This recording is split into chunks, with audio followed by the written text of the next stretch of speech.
infrastructure growth that we want to deliver a Viksit Bharat. What are the best practices in infrastructure from across the country that could be replicated elsewhere? What are the innovations needed for resilient infrastructure and the smart solutions to address these challenges? Now, those are the conversations that we start today, part of the Infrashakti campaign. It is India's biggest infrastructure campaign aimed at promoting equitable and sustainable development. Of course, integral to this campaign are the NDTV Infrashakti Awards themselves that will honor and celebrate change makers who are contributing to India's growth story. The individuals or institutions who've made a significant difference to the infrastructure space, improving connectivity, livability, or sustainability. So welcome once again to the NDTV Infrashakti Awards. Now, among our nominees are individuals, institutions, and projects who've innovated on smart solutions, created resilient infrastructure. They've transformed lives through engineering feats, and that's something we're going to be talking about. Sustainable urban planning, water and transport solutions, and so much more. By celebrating and awarding these change makers, we aim to inspire innovation and excellence across our India. And the winners of the NDTV Infrashakti Awards tonight have been voted for by an eminent jury. They have assessed all the nominees across categories on basis of 5 key parameters: collaboration within and across disciplines to tackle challenging issues, replicability, is this doable elsewhere, impact, the effect on the community and area, sustainability, can the work continue without the innovator, and scalability, does the work have an inbuilt multiplier effect? So let us meet the jury of the NDTV Infrashakti Awards. Bibek Debroy, Chairman, Economic Advisory Council to the Prime Minister; Dilip Cherian, Image Guru, Litigation, Landscaping and Policy Analyst; G. Raghuram, former Director, IIM Bangalore and former Dean of IIM Ahmedabad; Gul Panag, actor, entrepreneur and sustainability advocate; and Renu Karnad, former Managing Director, HDFC Limited. Well, in addition to the categories that the jury have voted on, there is one category that you, the people of India, have voted for, and that is the category for inclusive infrastructure. Infrastructure that creates accessibility and inclusion for anyone with any kind of disability or impairment. Before we move on, I'd just like to, in fact, ask a question or two to our jurors. Dilip Cherian looking very serious right up there in the front. He was trying to look eminent. Trying to look eminent. But Dilip, you know, I mean, the work of the jurors, obviously, and this has been fairly challenging because a lot of the nominees have been singularly credible. They've brought a lot to the table. Was there any one person or any one group of people that really inspired you, that you felt was making a real contribution? I think the real contribution we felt came from people who were, in a sense, affected or afflicted by the lack of what they saw.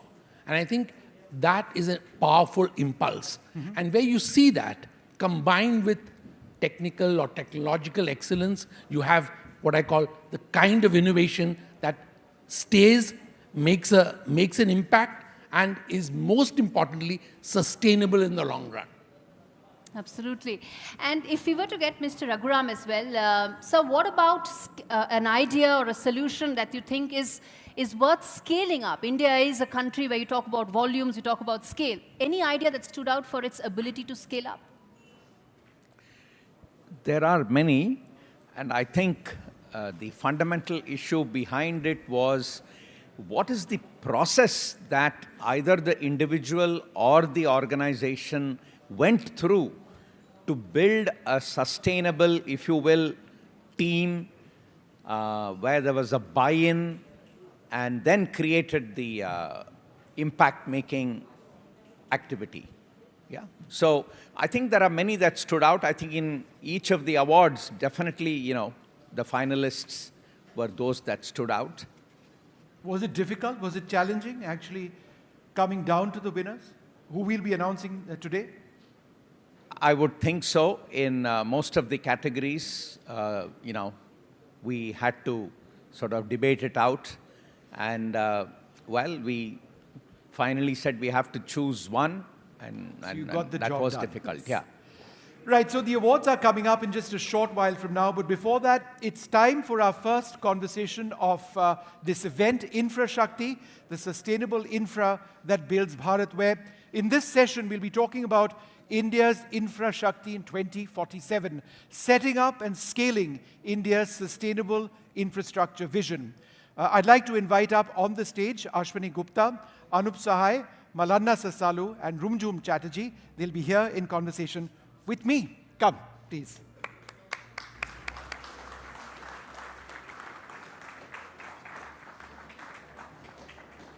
Anywhere, sir. Thank you so much for being here with us. Thank you. Come. Come, Rumjum. Come, please. Come. Please. Thank you so much for being with us today. You know, it means the world for us at NDTV to be having these meaningful conversations. We keep talking about India's economic growth, India's trajectory to becoming a truly developed nation. There are incredible challenges, but there are also tremendous opportunities. And when one speaks about infrastructure growth, the story as far as India is concerned is it's not even half written. There is so much more that we can expect. And we've got wonderful guests today. I'll just introduce them. Ashwini Gupta is CEO of Adani Ports and Special Economic Zone Limited. Thank you very much, sir, for being with us. Anup Sahai is Head of Corporate Strategy and Special Initiatives at Larsen and Toubro. Malanna Sasalu is CEO of Provident Housing Limited. And Rumjum Chatterjee is co-founder and managing trustee of the InfraVision Foundation. Thank you all very much for being with us. Mr. Gupta, let me come to you first. Inasmuch as we will be talking about the India story and infrastructure, it fascinates me that the Adani Group looks so much at the entire Asia-Pacific region, one among many regions, when it comes to ports. And that's something that you deal with personally. Even if you go beyond our region to Haifa, then in our region to Tanzania, if you look at Sri Lanka, quite besides ports in our own country, it fulfills a larger geostrategic goal that is linked to the India growth story. How? First of all, thank you for the invitation to be part of this distinguished panel. I'm just thrilled to join this conversation. Let me start with the India growth story in a sustainable planet. We believe in the $10 trillion economy. Where it will come from, the trade is at the core of it. What about trade? When we talk about focus on infrastructure, on energy, on industrialization, all talks about trade. Now, if you look at our figures, 95% of the trade last year was done by maritime, which is 68% of the value of all India. Then this is very clear that more and more efficient and effective trade, not only in India, but globally, is going to contribute to this 10 trillion economy. Now, when we look back a couple of thousand years before, what were the traditional and historical trade routes? They were all about India, East Africa, North Africa, Middle East, and Southeast Asia. I think time has come when these trades will be revitalized to bring the growth in India, not only for India, but from all these global trade routes. Yeah. And that's why we are not only focusing on India, which is one of the greatest growth factor, but also focusing on East Africa, North Africa, Middle East, and Southeast Asia. Right, and I just wanted to come across to you, Mr. Sasalu. You know, when we talk about sustainable growth, obviously, the demand for growth in our country, whether it's urban growth, growth in rural centers, all of that is critical, but we have to keep an eye out on the environment. We have to ensure that our growth is not just equitable, but it is also environment friendly. Greenhouse emissions is a huge concern. Going forward, how does inclusive growth need to include a concern for the environment? Thank you very much for this opportunity to be here and sharing my thoughts on this subject and with eminent panelists here. The first and foremost is we should simplify, because I believe that the sustainability word is overused and maybe less understood because we have not been able to simplify what it is. What it is that for the last 100 years, ever since we found out the steam engine that we started utilizing and the industrialization started, and we started burning coal and fossil fuels, and also the growth of economy started happening. In all of this one, if you really look at it, human beings are the only species wherein we are able to not only consume something, we are able to go and keep it for tomorrow, day after, and 200 years, 300 years, 400 years. Which means that we overuse the environment. That means we took a lot from the environment and not actually going and replenishing and giving it back. And that's the sustainability. So that is where today the effects of that are massive, that we are talking about greenhouse gas emission, where a cover which has been created in the atmosphere with carbon dioxide and methane and many other sulfur and gases, such gases. And today that there is a heat wave and other things that what we are talking about. This is what has happened. With regards to your question regarding the sustainable growth and equitable growth, what we have, if I may use the word messed up, what we have messed up in the last 100 years cannot be reversed in 5 years or 6 years because the economies in the world cannot sustain such kind of investment. Which means that even today, most of the power comes from burning coal across the world. Today, we will not be able to go and say, we'll shut down all the coal industries because we want to be sustainable. So we are going to reverse it and we are going to go for renewable energy. And it's not possible because society cannot afford it. More equitable is when we are able to educate people and when the larger organizations which are there are going to be moving towards the sustainable initiatives and also taking the entire population along with that and making sure they understand their role in this massive transformation that the world needs is probably the way the world should be going ahead. It is often a cliche that when one looks at infrastructure, one looks at buildings and ports and airports and highways, etc. But, Rumjung, when we had a conversation, a chat before we started this program, you pointed out the need to speak about social infrastructure because it's not just enough to have structures, it's important to focus on education, healthcare, water. Could you tell us about how this needs to be a key part of 2047? Vishnu, I think we've made significant progress in terms of core infrastructure sectors in the last few years, and we're very proud of that. And that has come about because of large investments that have gone in, private sector has been involved, that has led to quality infrastructure at scale, and of course, world-class infrastructure. However, India is such a diverse and large country. There is a lot of effort that we now need to put into looking at how we can galvanize the social sectors as well, the social infra sectors, with those kind of initiatives that we have actually been successful for core. So can we look at PPP initiatives in the social structure as well? Take healthcare. Is that something that we can look at PPP making a difference to even district hospitals for that matter? So there are opportunities in the social sectors where we believe that we need to focus attention so that the developing country has got challenges that need to be addressed.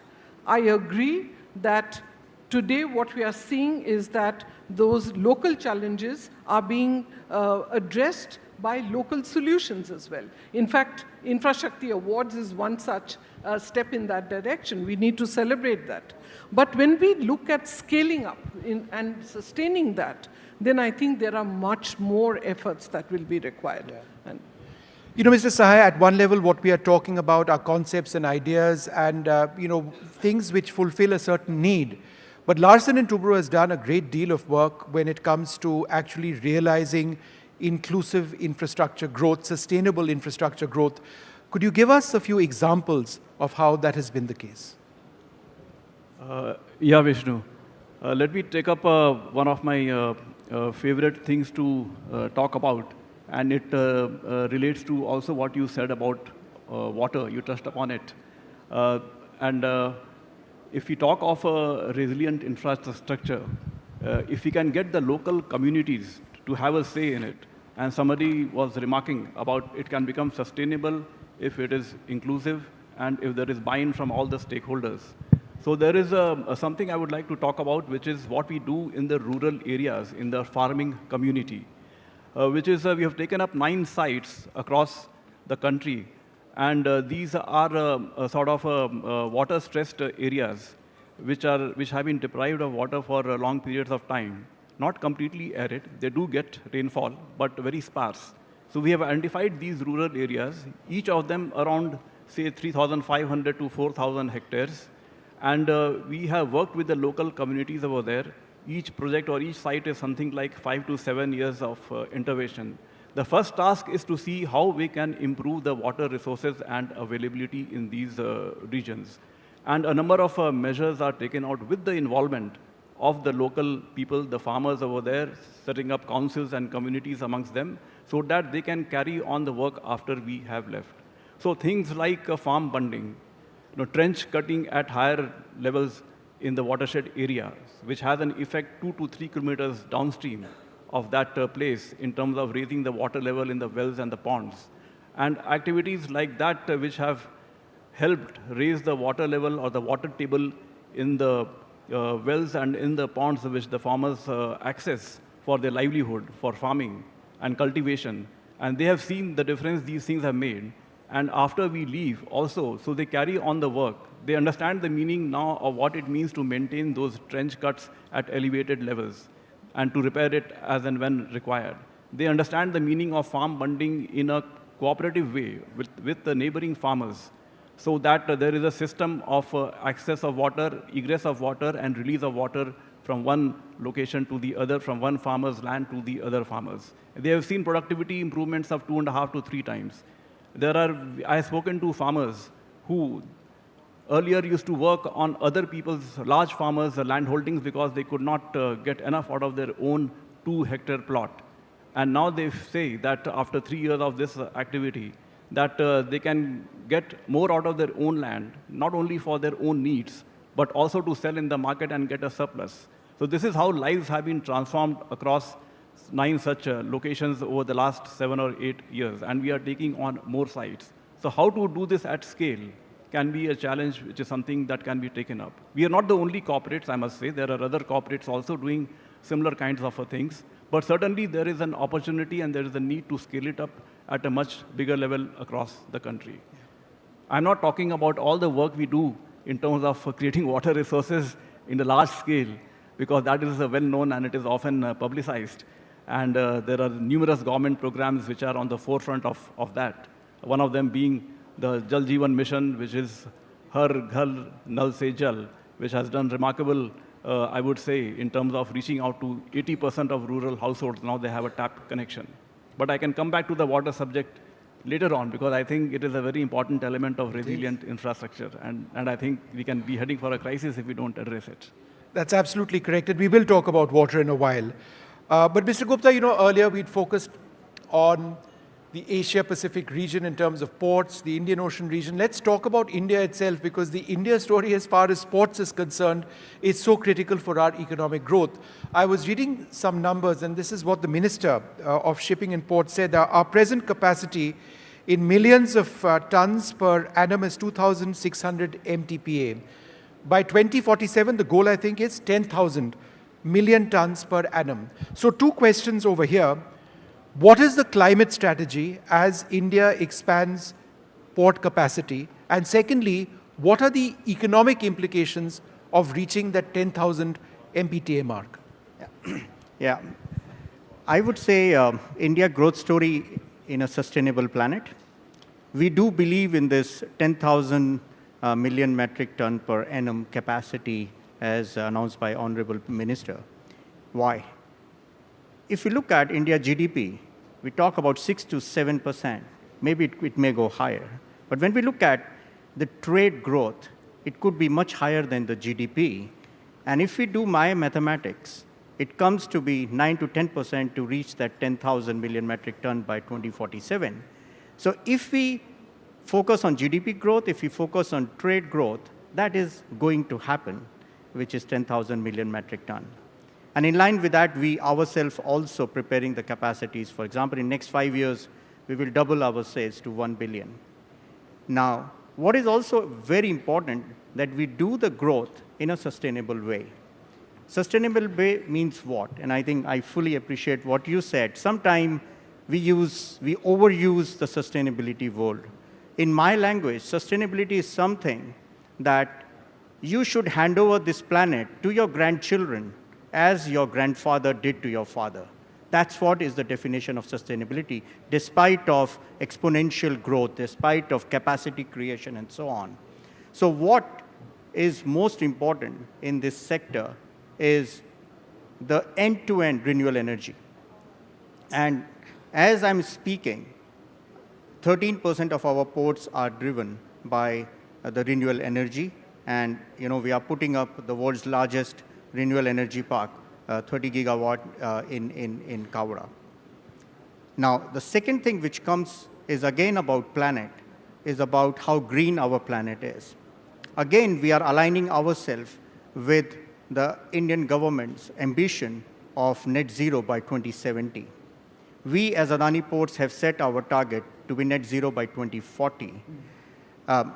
Renewable energy, in case of planet, 48 million trees by 2030. But more important, the species which is mangrove, you would have seen when you are on the plane and you're looking at the beaches or the coastal line.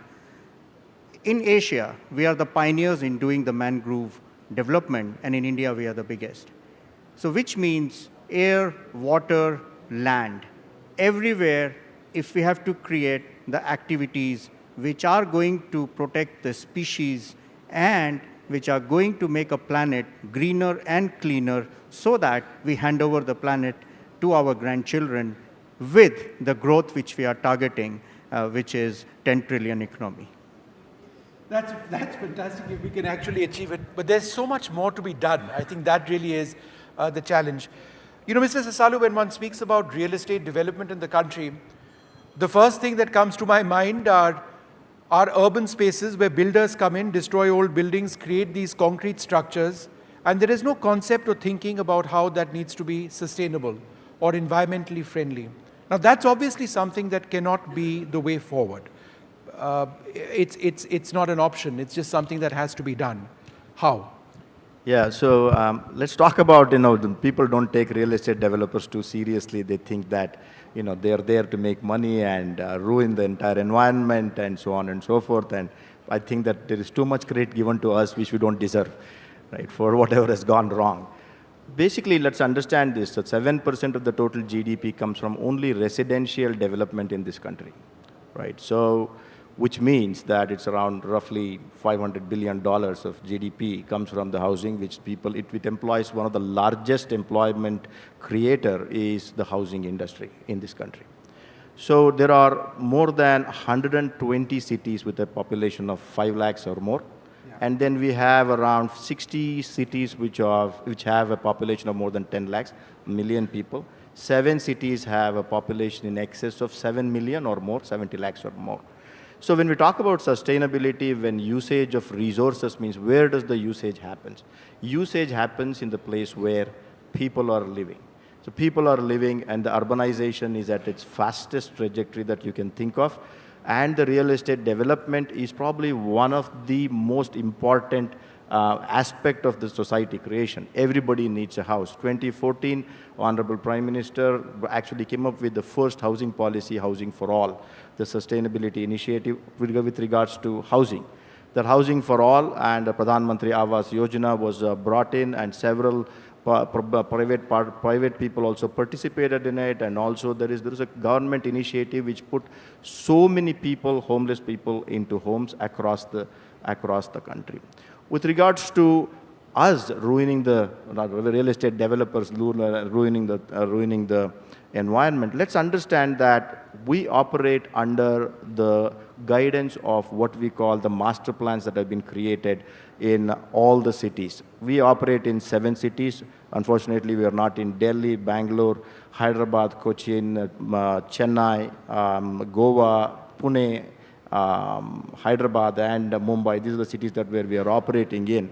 So either we are doing a 5 acres property or a 50 acres property, and our powers do not go beyond those 5 acres or 15 acres or whatever it is. There is no way that we can go to a public road and say, I'm going to improve this road. By touching that road means that you have actually broken a rule or two. So it is just that within that infrastructure that is provided is where we participate. It is not a blame game. And I think, there is a lot of emphasis that should be given towards the urban development in the country. When we are creating the master plans, it should be comprehensive. And most of the development plans are called comprehensive development plan. Sometimes we might not have really given too much of importance to the word comprehensive itself. Because when people are living, people use electricity, people use water, people generate waste, yes. And people want to travel, and people need the shopping, yes. And people need a lot of infrastructure that is required to be doing that, and all of those things should be taken into consideration. So we are only developing within the guidelines that is provided by this thing in the amount of constraints that we operate, and I believe that real estate developers must be celebrated rather than being yes, being criticized is what I think. Rumjum, people's choices and people's voices. We don't talk about this enough at all when one speaks about infrastructure growth. And the reason it is important to have inclusive growth is because we aren't one homogeneous society. We are a deeply heterogeneous society. But these are just words that I'm saying. How does one have inclusion when it comes to a vision, whether it's real estate, whether it's highways, whether it's buildings, or anything else which involves the voices of diverse people? Absolutely. Vishnu, I think the important thing is that we don't listen to people's needs enough. Infrastructure is meant to improve the quality of life of our citizens. But we cannot assume that infrastructure will be made and they will have to live and operate within that. We need to understand what infrastructure is required for them, how they would like it, and wherever this has been used, this concept has been used, we've seen fantastic results, all of which are sustainable, because people know what they need, they want, how to get that, and how to operate that so that it benefits them. I think Mr. Sahai was talking about the water example. I'll give you another example of the change that we've seen when it comes to sanitation. The entire Swachh Bharat program was actually developed on the basis of the fact that if people own the entire program and know what change they want, then they will take ownership of that. They will ensure that they are actually going to be able to create assets or infrastructure that is going to benefit them, look after them, and therefore that is how we will move towards sustainability. Sure. So we need to do a lot more of that, whether it's urban areas on saying, why is it that a metro is made, but ridership is only 22%? It's because nobody asked them what the challenges are. So we need to listen to people a lot more. That last mile connectivity, there are huge challenges today, but nobody is offering them. Nobody is understanding the issues. So I think all stakeholders need to sit together to address solutions that which are user-friendly at so many voices and represent views and needs. Correct. Mr. Sahai, how does Larsen & Toubro reduce your carbon footprint? So let me speak in the context of Larsen & Toubro as an EPC company with also parts of manufacturing. But the bulk of the revenue is from engineering, procurement, and the construction activities. And we are, at any point of time, or currently, we are at around more than 600 construction sites across the country. So the big challenge for us is how to reduce the carbon footprint from these construction sites. the bulk of the emission takes place on account of the diesel consumption that takes place in these sites. More often they are remote, they are of a temporary nature, between 3 to 5 years typically. They have open boundaries, so to say, and getting connectivity from the grid is not always easy. So a lot of diesel consumption takes place, so the challenge for us was how to reduce the diesel consumption from 70 to 80% of the total mix to less than 60%. And I think over the last 12 to 18 months, a lot of initiatives have been taken. One is to see, as far as possible, to convert DG sets operation into grid wherever the workmen colonies are there. Secondly, to go in for more energy efficient equipment. We have identified 20 to 25% of our equipment of 7,000 to 8,000 large-sized equipment, which various kinds of construction equipment, where we are replacing them with, they have been found to be old, more than 10 years old, and we are replacing them actively with the newer types of equipment. Then next is we have put IoTs and sensors on 14,000 pieces of equipment. They are tracked centrally in a command center, and they are tracked for both productivity and whether they are in operation or not, and whether what is the kind of fuel consumption taking place. So through optimization of such equipment across sites, improving their productivity, we have been able to reduce the diesel consumption per piece of equipment. And something simple as just setting targets for the various project teams at each site, that despite the increase in the activity, as a company we are growing, we are getting more orders, but we are saying that no, your diesel consumption has to come down. You will grow, but your diesel consumption has to come down. And that itself has had an effect. Our revenues and activities have grown by 15% in the last year, but diesel consumption has dropped by around 7%. So we see that as a significant effect of all these measures. 30 to 35% of our emissions is a scope 2, which comes from the grid consumption. And here we have some big challenges in terms of getting renewable energy through the grid from developers, because it's difficult to get them interested for a short period of 3 to 5 years when there is so much demand anyway in the country. They are looking for 10 years to 15 years, which we cannot provide. So it's a challenge we are trying to work out with some aggregators, if not developers, to see how we can make a start with sourcing some of the electricity through renewable energy sources. Sure. But these are the challenges of an EPC company operating in 600 odd sites at any point of time. One final question, Mr. Gupta, to you. This is something that fascinates me. You've seen ports evolve in India, not just the Adani ports, but ports across the country over a period of time. How has technology had, or how is technology having a direct impact on logistics? And when one talks about logistics, there are also constraints, because outside the ports, there is the entire highway network, there is the end user who has to gain from all of this, and there are problems and bottlenecks at every stage. So again, two parts. Is there a limit to logistics when we use that word in terms of your business? And how does technology work with logistics? Yeah, I would say that if I simply define what is logistics and what we expect from logistics, logistics is a way to connect all the growth potential spots across the globe, which means more efficient and more effective logistics is, which means the more competitive solution our customers can get, hence contributing to the trade growth.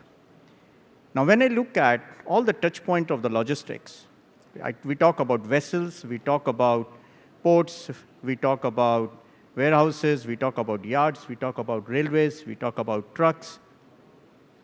Every part is the integral thing of the logistics.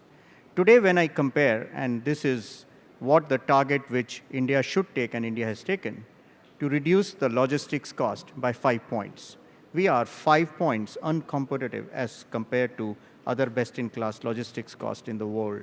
Imagine if that 5 points goes down, how much effective we will be in the whole world. And why are we above the world standard? So the first thing is, do we have a seamless connectivity between all the models of transport?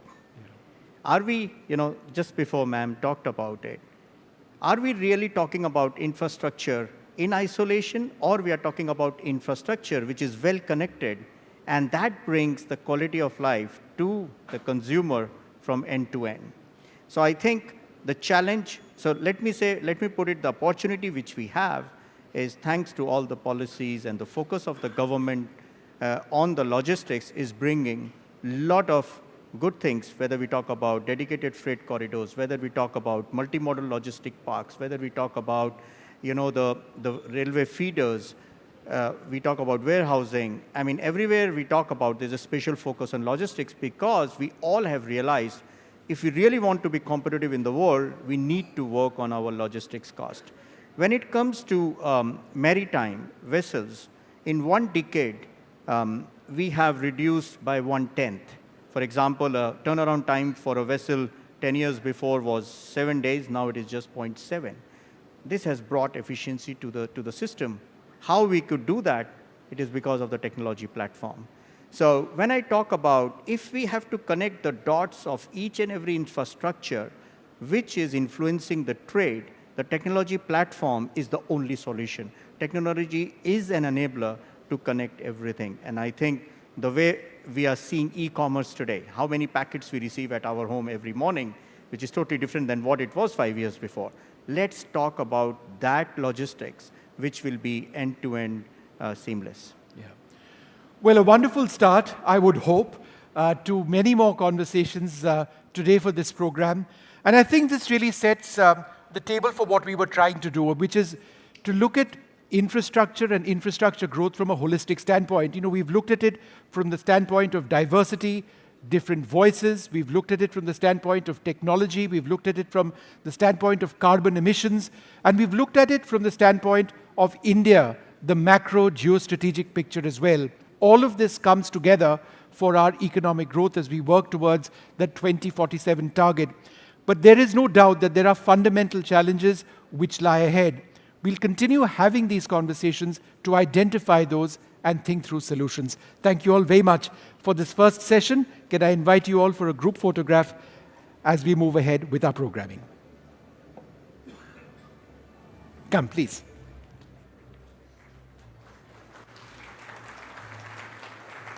Should I now go on stage? Wait. Come.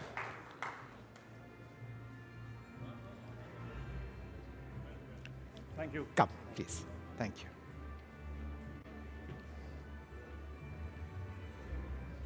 After you. Thank you.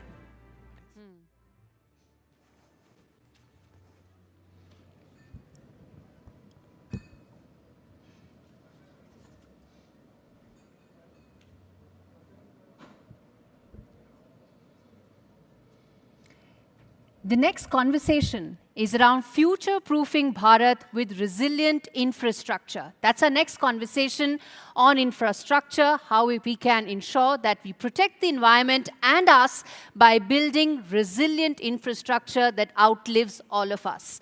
To talk on that, I would like to invite up on stage Ricky Cage, Amit Singh, G. Raghuram, Anumita Roy Chaudhary, and Mr. Vinayak Chatterjee.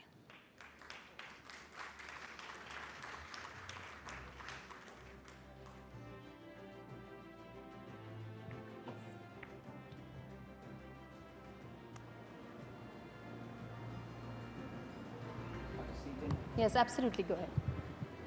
Yes, we can sit there. Yes, please, ma'am. Amit, right here. Yes.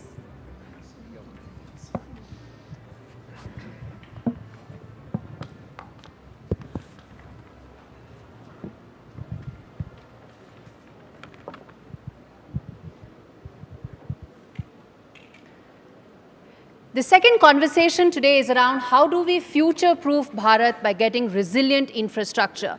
Infrastructure that can survive disasters, that can actually survive the kind of climate change that we are seeing around us. Infrastructure that can outlive all of us. Panelists in the previous session mentioned about how we need to build infrastructure for our next and the generation after that as well. All at the same time meeting our climate goals. India wishes to be a climate leader for the world. To do that, we need to ensure that our infrastructure also meets the kind of climate commitments that we have put out and set a roadmap for. All this and more, along with ensuring that it makes perfect business sense. At the end of the day, India's green journey needs to map out in terms of how it adds up from a business point of view. And that's exactly what this discussion is going to be. It's a power-packed panel I have with me. We have experts, analysts, activists, and of course, those from the field of business as well. Let me introduce my panelist, Mr. Reki Cage. He's a 3-time Grammy Award winner, composer, and environmentalist. Mr. Amit Singh, CEO of Adani Green Energy. G. Raghuram, former director of IIM Bangalore. Ms. Anumita Roy Chaudhary, Executive Director, Research and Advocacy for Center for Science and Environment. And Mr. Vinayak Chatterjee, InfraVision Foundation Head. Thank you so much to all of you for being part of this discussion. My first question, in fact, as I said, which is around that it needs to make perfect business sense at the end of the day. And Amit, let's start with that when you talk about India's green journey, sir, at the end of the day, it needs to make sense from a business point of view, from a financial point of view, from an investor point of view. So there is, of course, there's generation, there's consumption, but how do we ensure that we get to the kind of goals that we've made for ourselves as a nation, as a society, and of course from a generation point of view as well? Yeah, look, if you look at today's Indian consumer, and compare it and contrast it to US or China, our consumers are consuming 1/10 of electricity today. And if you look at the potential in our country and the growth of power demand in our country, we just exceeded 250 gigawatt of peak demand. So a huge surge of electricity demand is coming our way. And looking at what's happening around us in terms of increase in temperature and all the climate-related manifestations we are seeing in atmosphere conditions, it's important that the sources of electricity become green. Where we are and where we need to get to, we need to make some big and bold steps. We need to work on mega-scale projects. And in Adani Green, we have actually embarked on one of that mega-scale project in Khavda, where we are going to put together a 30 gigawatt scale project, which will be commissioned over the next few years. This will be the biggest project in the world from a renewable plant perspective or any kind of power plant perspective. And frankly, for India to deliver and meet its ambitions, many more such initiatives have to be put into play. While we are improving and growing our generation capacity, we also need to look at renewable power by nature is intermittent in nature. We also need to develop other sources of storage, whether it is pump storage, battery storage, and also look at harnessing the wind power, which is available in abundance in different parts of India. So a lot of investment needs to go in strengthening our grid infrastructure across the country. We need to be getting better at energy efficiency. I heard some of the members talk about it just a little earlier. And together, I believe if we keep doing what we are focusing and targeting, we will be able to achieve the net zero targets which we have set for ourselves. So huge opportunity for our nation to change the paradigm and really take advantage of what's happening in the tech sector as well. Absolutely. And Mr. Chatterjee, if I may come to you on the fact that India has massive infrastructure requirements, whether it's in the field of energy, transportation, urbanization requirements that we have. We're looking at the next 30, 40 years really being a game changer for us in terms of setting ourselves on a developed country path, all at the same time having our green concerns as well. So as someone who's been in this field for the last 4 decades or so, how do you see our journey the next 4-5 years, and what would you be looking at in terms of advising policymakers for the next couple of key decisions that the government or the country needs to take? Thank you. Popular perceptions of resilient infrastructure bring some images to the mind. Yes. That global warming should not raise water levels, that some cities, in some cases, countries do not disappear. The fact that we should not make roads through tiger reserves, that we should not cut too many trees to build a new industrial park. Absolutely. These are popular images of, or we should not sanction projects where cracks appear in the Joshi Mart buildings. These are popular perceptions of grappling with resilient infrastructure. Yes. So in terms of policymakers, there are two suggestions I have, and I'll keep it short. One is that India is burdened with fairly large historical installations of infrastructure. Let me give you an example. India has the largest number of dams. How often does anybody think about dams? You don't. Yes. You probably visit one or two as a tourism destination. But India has the third largest number of dams in the world. But wonder of wonders, 63% of them are more than 100 years old. They're built during British times. And their structural strength has fallen. Now, if you have 63% of 7,000 dams, which are 100 years old and structurally inconsistent, you got a major problem on your hands. Absolutely. And in Parliament, it was said that there have been 42 instances of dam collapse. And the World Bank now has a program called DRIPS, which is to take a look at some of the dams, and many of the dams now actually have to be retired. So what is going to happen to those reservoirs? Now, the point I'm making is whether they're railway footbridges, or whether they are tunnels, or whether they are dams, there is a large number of historical infrastructure in India which is from colonial times. So the advice to policymakers first is that we should have some kind of a very strong technical inspection teams to see that footbridges don't collapse, that railway tunnels don't collapse, that cracks don't appear in buildings like in the hills in Joshimath or in Shimla or Dehradun. That's one policy intervention that is sorely required now. The second point I want to make is that India does not have a sustainability index. We have ratings on ESG, which you will find in all corporate balance sheets now. Now, that's fine, because you get brownie points for rising up the scale on your ESG ratings. But we do not have a sustainability rating. And I'm now going to do a little bit of marketing for a particular project that we have done, which I'm very proud of, in the Infravision Foundation, which is to develop a 102-point index of a sustainability index. Professor Raghuram is on our governing council, and he knows how deep we have gone in the subject. We have developed 102 criteria of definition of resilient infrastructure across various dimensions. And I'm not listing them out for you, but it goes from the method of construction to the green that it demolishes, etc., etc., etc., or the water it uses, or what it does to the community.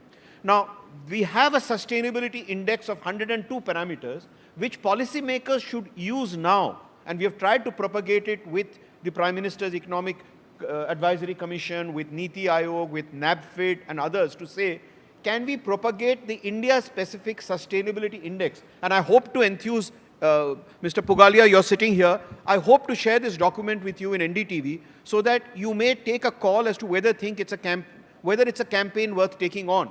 That India should have its own homegrown sustainability index by which policymakers decide first whether to sanction a project or not. After you've sanctioned a project, it's too late. But should we have, for example, a major highway being built in the eco-sensitive, fragile Himalayan ranges right up to the highest levels? I'm obviously not taking the names of towns. Should you sanction such a project? So issues like these should pass through the test of the sustainability index for policy makers to judge first whether the country should actually have that project or let it pass. So it's a complex subject, and I'm going to stop here to offer these two suggestions to the House today. Thank you. In fact, both are very valid and important points. What do we do about our legacy infrastructure? We can, of course, make amends when we start afresh, but what do we do about our legacy infrastructure and about the sustainability index? And I want to take your views, in fact, on both these issues, which are most important, Professor Raghuram as well as Anumita on this, that what do we do about our existing infrastructure and also about the sustainability index that Mr. Chatterjee spoke about? Absolutely. So if you really think, if there is some takeaway from the summer that we have just, experienced, first, the persistent heat wave, and then unprecedented flood. What it's telling us, and that's a message, that climate change, which is real, that's constant, but we cannot keep blaming climate change all the time, keeping in mind the way infrastructure is taking shape today that aggravates and compounds the impact if we do not get the blueprint right. And it's all about getting the blueprint right so that cities, need not be a bad word, but cities can be part of the solution.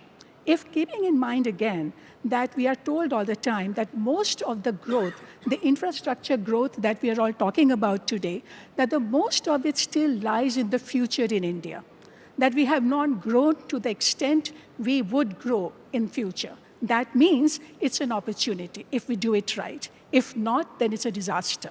So from that perspective, there are 3 takeaways that how can we therefore do and build for resilience and for mitigation. Clearly, as we are all saying that, so one is the whole housing and the built environment, which is going to expand phenomenally. We have just heard about Government of India's big program, Housing for All, but we also have a program, India's Schooling Action Plan, which says that thermal comfort for all. This is absolutely important in an era when we are going to get hit by heat wave. But the issue is that are we really building for thermal comfort? Because when you go down to the ground, you realize that a lot of prescriptions and the rules that we already have for ventilation, daylighting, material, that will actually help to reduce the thermal load and the heat load on the buildings to make us more comfortable, to reduce the air-conditioned hours, we often do not meet them. So it's important that we do that right. Second, we are talking about floods. We are talking about choosing material so that we can reduce the heat island effect. You know, this summer, when we went out with the infrared thermometers, and we actually measured the temperature of the granite pavements. And under the sun, the temperature would hit 60 degrees when the grass-paved areas were just about 40. Now, this kind of data has to inform infrastructure design and development, the material that we are selecting today. Similarly, understand that we just have seen about the water crisis in Bangalore, water crisis in Delhi. But why? Because the master plan of Delhi is saying that if we had improved the water storage in Delhi, then almost 900 billion of water could have been, it has the potential. And if at least 25% of that can be done and we stored that, then that can help us to meet the shortfall. But where is the design for that, especially looking at Bangalore, which originally had more than 1,400 lakes for water storage, has dwindled to just about 198, and with massive reduction. So clearly, therefore, what it means that while we are growing, that how do we grow well and not use, for instance, not just use our, come out of the conventional approach of planning as well, that do not look at stormwater drain for 100% water to be drained out of the city, but change the draining concept in such a way that you recharge, you conserve, and keep most of the water inside the city. So my final takeaway is that we have to understand this and understand how to therefore build these indicators in our infrastructure planning to minimize impacts, build resilience, and mitigate, and be inclusive. Because when we map out the heat-prone areas and the flood-prone areas in the city, that's where the maximum poor people live. So clearly that creates and gives us the agenda that how do we need to build and construct for the new normal. Absolutely. And while ensuring that there's a more scientific approach towards handling some of these issues, one sees policy making, it is still a work in progress. There is not so much of a technological solution that is applied to it. And in the wake of that, in the wake of these legacy issues, in the wake of some of the concerns that Mr. Chatterjee raised also, Professor Raguraman, do you think that when you talk about standardization, disaster codes, you know, those building standards that are kind of being made right now, it's still a work in progress. So how do we ensure that there is better standardization, better codes being made to ensure that we can minimize some of the impacts that is being talked about? We can't eliminate it, we can hope to minimize it. Yeah, I mean, building on what Vinayak said about looking at existing infrastructure, definitely, I mean, I think to an extent it is, say, you know, colonial infrastructure, so the age factor. I'm sure he also implied not only the age factor, but the way the environment is changing, higher, greater variation in temperatures, more water, I mean, more flooding. So maybe not only examine existing infrastructure from the requirements that the climate change would impose, even new infrastructure that we are planning to construct, what are the standards? And would these standards stand the test of the climate impact, which we have already caused, because climate impact takes decades, and there is going to be whatever we are seeing. So, for example, the tar on the roads, would they sustain consistent 50 degrees centigrade direct sun hit on it? Welded rails, which are pre-stressed, will they withstand the kind of temperatures or the water, or whatever it is that would cause them to deteriorate maybe faster than was originally thought of? So I think all this is going to need attention. Technology can come in. Maybe we need a lot of sensors, ability to monitor. We will need better governance. We will need people who are charged with the responsibility of looking at this, which I don't think the relevant infrastructure institutions today think through. So I think there is this whole issue of standards and monitoring for standards. I think there is another important issue which is more of a moral, ethical concern in India, and that is we may have standards, but what is our execution? The plan execution gap. And some of the disasters that we've been having, take that game room in Rajkot, that, where the fire came in, and, obviously people don't follow codes. I mean, I could have good, so first is, do I have the right codes? But even if I have that, so take Ahmedabad as a city, until the earthquake, it was accepted that people will violate building codes. I mean, I'm sorry, we had our real estate friend in the earlier panel, but I think we were waiting for a disaster like the earthquake, where compliance with codes in Ahmedabad has definitely increased. And the new Ahmedabad that's coming up, growing around, is far more compliant. So we have standards, we have, dealing with the issue of execution. And I think a third aspect we need to worry about is bringing in innovation in an inclusive way. And for that, for example, R&D. I think infrastructure has grown in India to such an extent that we need to start having fundamental solutions, many times bottom up. Academic institutions have to be brought in. Maybe manufacturers have to be brought in. I mean, take the example of railways. I don't think enough R&D gets done. Maybe today we have brought in manufacturers, giving them some leeway to come up with their own designs. But we just need a lot more fundamental R&D. Corporates, I mean, I've been saying the Adani Group is now so widely set up in different domains of infrastructure that they could very well invest in fundamental R&D and create knowledge that will enable future-proofing of infrastructure. Just to give an example, because Adani Green, if we want future-proofing infrastructure, I'm looking at solar. Solar panels are coming on surfaces.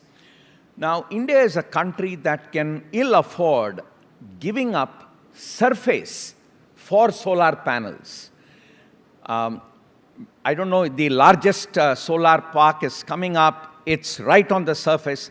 Should we be doing some R&D and actually see whether we can raise the panels up so that the Earth's surface is available for some alternate use?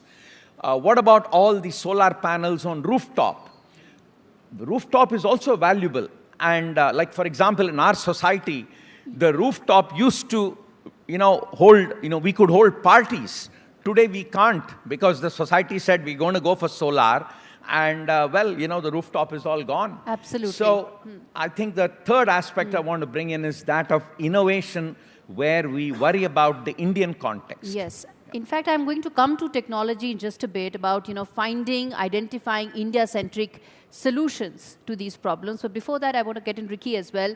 You've been a very passionate voice when it comes to raising issues related to climate change, how it impacts and disproportionately impacts the poor. And the fact that we are having these conversations is testimony to the fact that at least we are now recognizing the problem, addressing it. There is greater awareness about it. Through your music, you've raised that awareness. What next is the frontier that you want to capture through your music? So first of all, yeah, I'm going to take the conversation a little bit tangentially. Absolutely. And I believe that, the words development and the words infrastructure have been pretty much hijacked simply because I believe that development by its own definition should be in collaboration with the environment. But nowadays, when we think about development, the only thing we think about is concretization, New York skyline, and roads and infrastructure and things like that. And we've got a separate term for sustainable development, which is good development, when it should be the opposite, that development by itself should be sustainable development, and we should have a separate term for, unsustainable or irresponsible development. So an example for that is basically, in my role as being a United Nations Goodwill Ambassador, especially working with the United Nations Convention to Combat Desertification, I've been quite involved in this project known as the Great Green Wall. Now, the Great Green Wall is a collaboration between the African Union, the European Union, and the World Bank. And what it essentially is that it's basically infrastructure. And it is creating a green mosaic belt all the way from Senegal in the west to Djibouti in the east. It's in the Sahel region. And it's about 18 kilometers 15 to 18 kilometers in thickness, and the length of the entire infrastructure is about, I think it's about 8,000 kilometers, and about 18% of it is ready, which is about 18 million hectares of land, and which has been completely green. And this is pretty amazing because it is going to serve generations and generations, number one. And number two is that it's going to help in climate resilience, especially when it comes to the effects of climate change, that is, desertification, drought, and it's going to help in retaining water. It's going to help in bringing back biodiversity, helping in sustainable livelihoods for people. It's going to help in jobs and things like that. And also adding to what Professor said just now, that I did this concert I think it was in 2016. I did this concert at the Javits Center in New York. And what I loved about that concert was that the Javits Center itself has got a roof which is about 7 acres large. And they'd taken me on a tour of that particular roof, and they'd completely greened the entire roof. And there were trees, there were shrubs, there was vegetation over there, and it was quite amazing because there were 50 species of bird that had made their home, the roof of the Javits Center. And also there were 5 species of bats over there, and it also helped in insulating the structure. So they had to use much less energy to warm the Javits Center during winter and to cool the Javits Center during summer.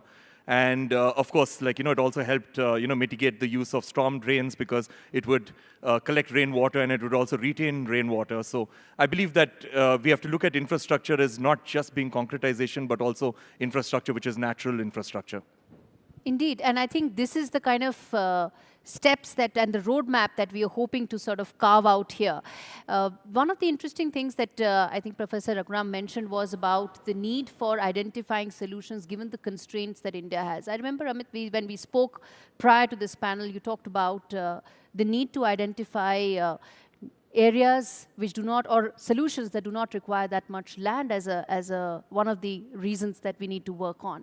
So when we talk about India-centric solutions, the kind of tech breakthroughs that we need to identify, the kind of skill gaps that we need to address, how would you like to come in on that point? And then I get in Mr. Chatterjee as well on it. Sure. So I think if you look at where we are and where we are going forward, I think it's important we recognize the kind of skills which are needed in the next few years. and what kind of technology gaps which we need to kind of address. And I'm an engineer myself. I did 25 years ago, but if you're an engineer entering college, I think you have to future-proof against AI. You need to have a better understanding of how the renewable power is going to change our ecosystem around us. And there are two things which I would say a young person or a mid-career person needs to look at in developing a skill set. First is manufacturing. India is going to massively scale up manufacturing. That's the way to go. That will underpin the growth in our country and also in renewable sector and infrastructure. So understanding the manufacturing process, having that vocational skill and the technical skills to be able to work in a plant and have that high quality output will differentiate both the manufacturing sector of India, but also make sure that provides a more sustainable career growth. And the second skill set which will become very important is understanding technology, especially digital technology. I think it's important that digital is pervasive across everything we do. It has to become part and parcel of how we do projects. Understanding digital tools, making sure that we are able to use the advantages which are implicit into real-life applications to improve productivity is going to really become a core differentiation and core requirement for our sector. Talking about technology and solutions you talked about, I think if you look at where we are, I mean, our supply chain today is not localized. We are still importing a lot of capital goods from outside the country. We are still depending on some of the neighboring countries as well. We need to get out of that. We need to definitely promote R&D. We need to look at making very precise technology and manufacturing investments to make sure that we localize our supply chain. If I talk about renewable, I think when it comes to solar plants, each of the equipment which goes into it, like the solar panels, the technology needed to improve the efficiency of solar panels, and even the new technologies which will come, which will potentially improve efficiency, have to come from our country. The wind turbines, India will have a huge advantage with such a vast country. We have access to abundant wind. We need to get ahead of the curve and improve our technologies there. We need to look at battery technologies. We need to, if a young engineer out there, batteries will become immersive. A lot of research work and work needs to go there to both localize and improve efficiency and cost of how battery storage will come into play. And then digital and AI, I think, lo and behold, I think infrastructure will be a big consumer of digital technology. And, we need to take the, implicit strength of our country and bring it to infra as well and improve efficiency and productivity there. Mr. Chatterjee, would you like to come in on the technology part of it as to what are the kind of tech breakthroughs we should hope for? Technology is important, but I'm going to take a step back and say that the bulk of fresh infrastructure in this country will happen in urban areas or semi-urban or peri-urban areas. Right. It's a fact of life that in a society that is gradually migrating from a rural existence and migrating wholesale to cities. The problem is that at the core of fresh infra or even redoing existing infra is this profession called master planning. We have some eminent architects sitting here. Gurpreet is there, and I'm sure there are many others in the room. The master planning of our urban agglomerations is a vastly underrated profession and practice. And we are suffering because of that. How many, and this is not, this is not to blame either I think all sections of society are responsible. The political class, the bureaucratic class that run town and country planning offices or city master plans, or even civil society that does not stand up to say that you cannot build unless there is an approved master plan which has a societal sanction. We have failed as a country to appreciate the profession and practice of scientific master planning of our urban agglomerations. If you are planning a suburban, if you are planning and giving permissions for buildings, townships, factories, ports, airports, how many times are you factoring in effluent disposal, solid waste management, last mile connectivity on transportation, and all the parking and all these issues which are often coming after the development is over once you face a crisis. So the point I'm trying to make is that it is about time that the urban ministry set up a very strong practice, permeated down to state levels to say that India requires a separate recognition, profession, practice, and implementation of world-class urban planning standards, period. Indeed, and that's a long-standing demand that citizens now want that policymakers should be addressing. I'm afraid I'm completely out of time. It's a fascinating discussion, many threads still left, but I guess that's the whole point. During the course of this evening, we will try and touch upon remaining aspects of this discussion. Thank you so much to this panel, and a big round of applause for this wonderful panel. And let's get a photograph, please. Yeah.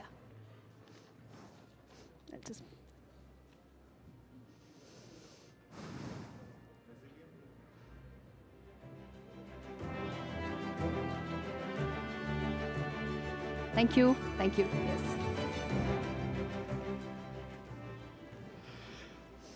Fascinating conversation over there, looking at technology, looking at so much that we need to do when it comes to looking at sustainable infrastructure development in India with the road at 2047. We've got so much more to talk about this evening on this program. We've got our keynote address coming up as well with Mr. Pranav Adani. Before that, I'd like to invite all of you over here to join us for a high tea, after which the best part of the evening, I assure you, the Infrashakti Awards will be coming up. And of course, we'll be speaking to our guests of honor, the ministers, Nitin Gadkari, the leaders, Hardeep Singh Puri, and Sarbananda Sonowal. All of that comes up in a little while from now. So do join us for high tea, ladies and gentlemen.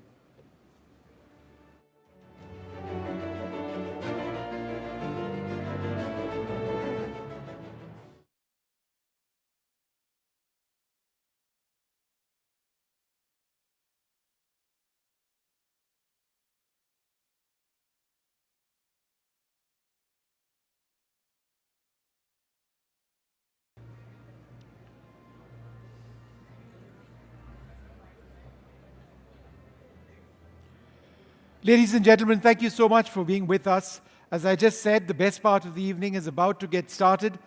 You are at the 2024 NDTV Infrashakti Awards, and I thought it would be interesting to have a conversation with Amit Singh, the CEO of Adani Green Energy, on a couple of key points that he was talking about. Sustainable green energy transition, some of the key technologies involved. This is an area where India is a world leader. And the roadmap ahead is something that we all need to look ahead at in discussing India's infra growth, our infra potential going up to 2047. Amit Singh, if you can join me for this conversation. Come.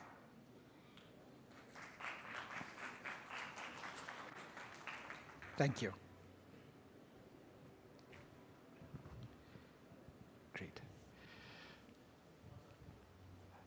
Mr. Singh, thank you so much for speaking to us.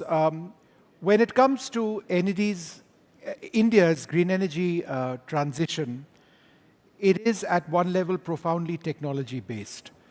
And I was just fascinated by one point that you mentioned when you were speaking earlier today, when you spoke about windmill technology in India and the abundance of the potential that exists. Could you tell us, A, about the potential, and B, about the evolving technology? Sure. I think maybe let me take a step back and maybe give you a bit of a sense of how renewable power works, right? We have a lot of good resources of solar radiation. We have wind, which typically blows. And if you look at the hours when the wind blows at a higher velocity, it is usually in the morning and evenings. And we benefit from good wind in the coastal areas of the country, onshore, and offshore also in south of India and west of India, we have a good wind potential which we can harness. So what it does, when you combine wind with solar, you are able to complement each other and give a firm kind of a power for most of the day and evenings where you have peak demand. And when you look at solving the power demand for night time, there is a requirement for storage, large volume storage, large scale storage solutions.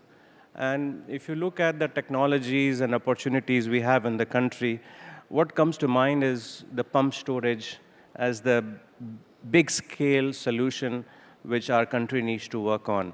And we have quite a few places in India where we have this opportunity of, geographical opportunity, where we have a head of 500 or 600 meters where you can store water in one of the reservoirs and then recycle it in the evening. So you can produce power late night and supply, the solar power and put the water in the top reservoir. So this is the context we are trying to solve for. Now, the key technologies, if you look at this solution, which are required for green energy, I think the very first one is solar panels.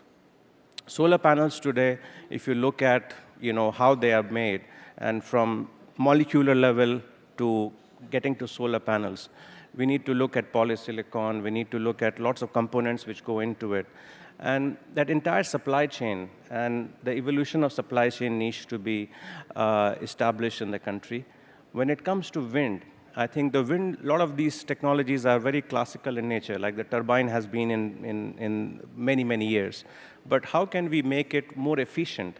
How can we look at the blade design and the aerodynamics around it to make it more efficient so we can reduce the cost of generation? Sure. Another key aspect in this is energy storage itself. Yeah. It seems to me that for the last several years, we've hit a real roadblock in terms of battery technology. Yes, efficiencies have improved. We've seen lithium-ion batteries and the potential over there. But A, it's very expensive. B, the size of batteries increases dramatically as you want storage capacity to actually go up. Do you see this as being a fundamental challenge to which we haven't yet got a real breakthrough? And if we are looking at future technologies to work through this problem, what would those technologies be? Yeah, look, I think batteries are evolving very fast. If your understanding of battery was 6 months old, then it's too old. If you look at the price of lithium chemistry batteries, they have reduced quite significantly. And that's also being witnessed in many of the auctions and tenders which are happening in India. So one thing is very clear, that batteries are becoming economically feasible now for large-scale storage solutions.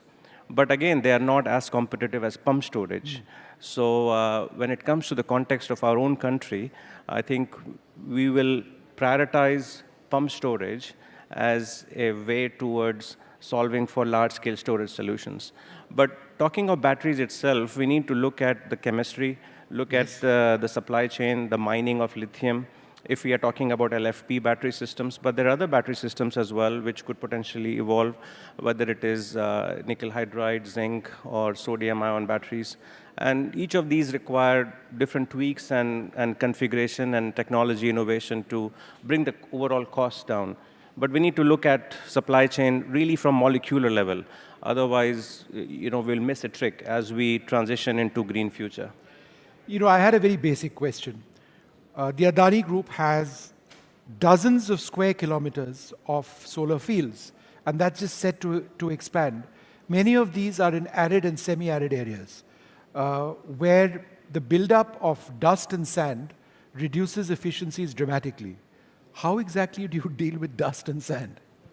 No, good question. And I think a conventional way of solving for cleaning solar panel has been using water. And using water and manual cleaning processes, which used to be done in 15 days' time or 30 days based on different cycles. But we have chosen to be more sustainable, and we have adopted automatic technologies. So we have a robotic cleaning system, and these are automated machines which are self-charging. So they charge during the day, and they operate during the night, where they go and walk over the entire solar panel array and clean it up, ready for production in the morning. And square kilometers, dozens of square kilometers are cleaned by robots. That's what you're saying. Absolutely. We have a plant which is covering 5 times the area of Paris.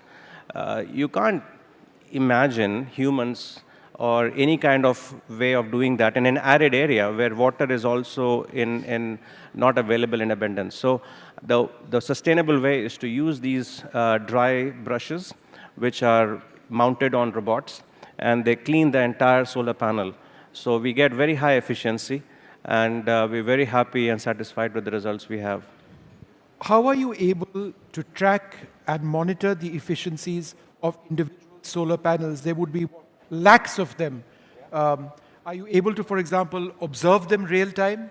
And how do you ensure that they're all working efficiently? Because you have certain goals in terms of the season, obviously, but you're feeding a certain grid. You can't be too high or too low. So the efficiency of each panel or sets of panels is critical. How do you maintain that? Look, you're absolutely right. I think we make a forecast on how much production can come from each of these panels, but it's not possible for any manual intervention. So what we have done is we've invested in digitalizing each of these solar arrays, where we've installed different IoT sensors, which are installed on each of these solar panels. And we're aggregating all of that data in real time. And using AI and machine learning, we're able to see the usual pattern of production, which happens on a daily basis, and then detect any anomalies against any historical benchmarks and patterns, which allows us to kind of be very precise in how we look for maintenance, so that a maintenance engineer in the evening can go and exactly go to the pinpointed problem and solve for that.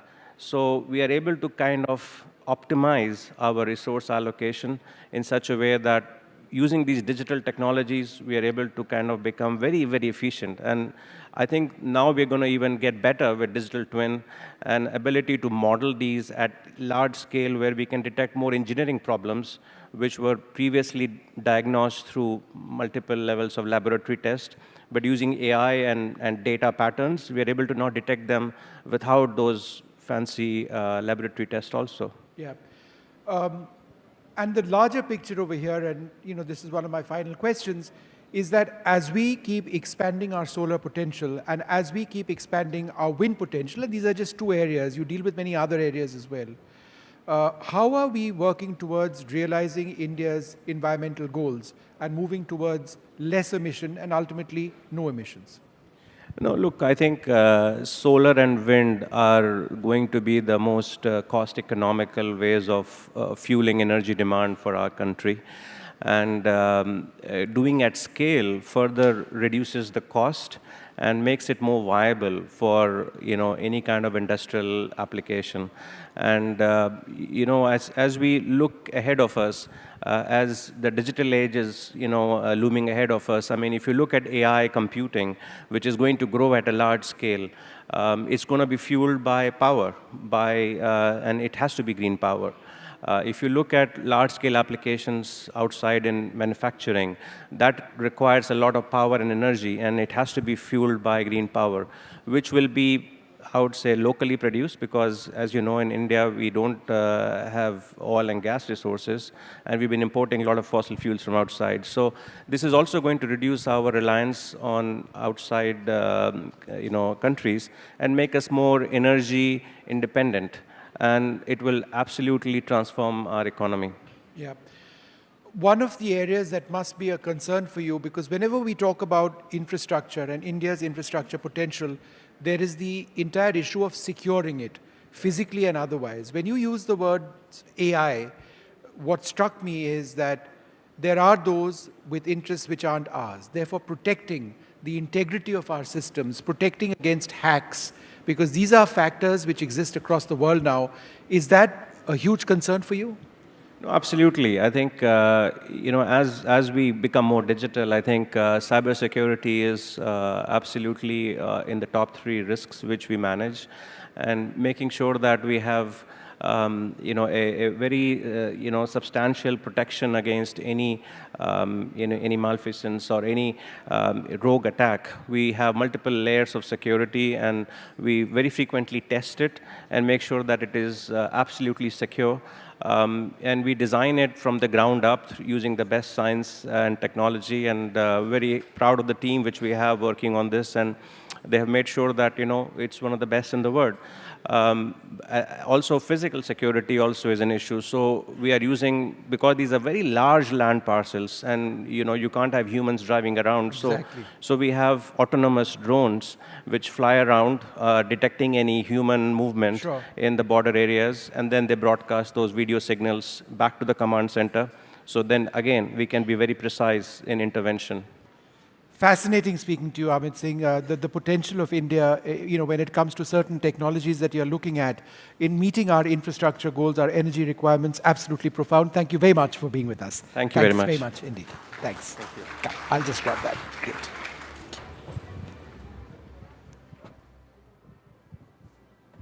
Nope. Come.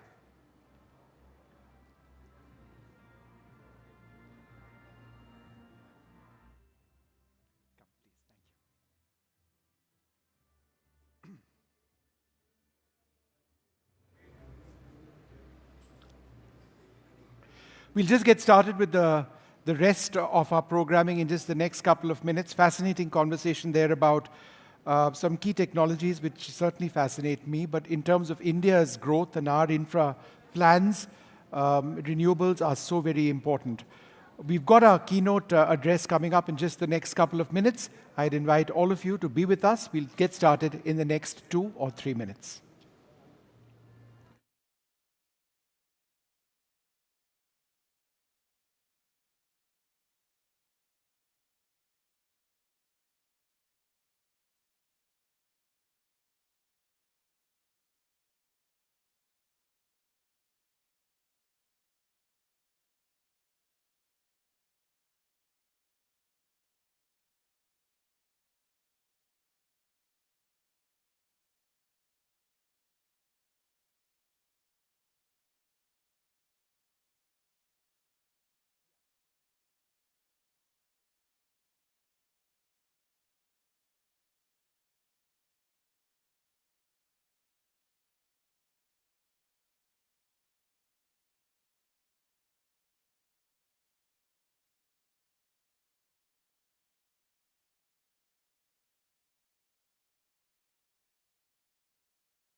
All right, ladies and gentlemen, we're all set to get started once again. I'd like to thank Mr. Hardeep Singh Puri for being with us. Thank you very much, sir. We'll see you in in conversation in just a few moments. But at this stage, I'd like to invite up on stage Mr. Pranav Adani, Managing Director, Agro Oil and Gas, and Director of the Adani Enterprises, to deliver the keynote address at the NDTV Infrashakti Awards. Mr. Adani, please.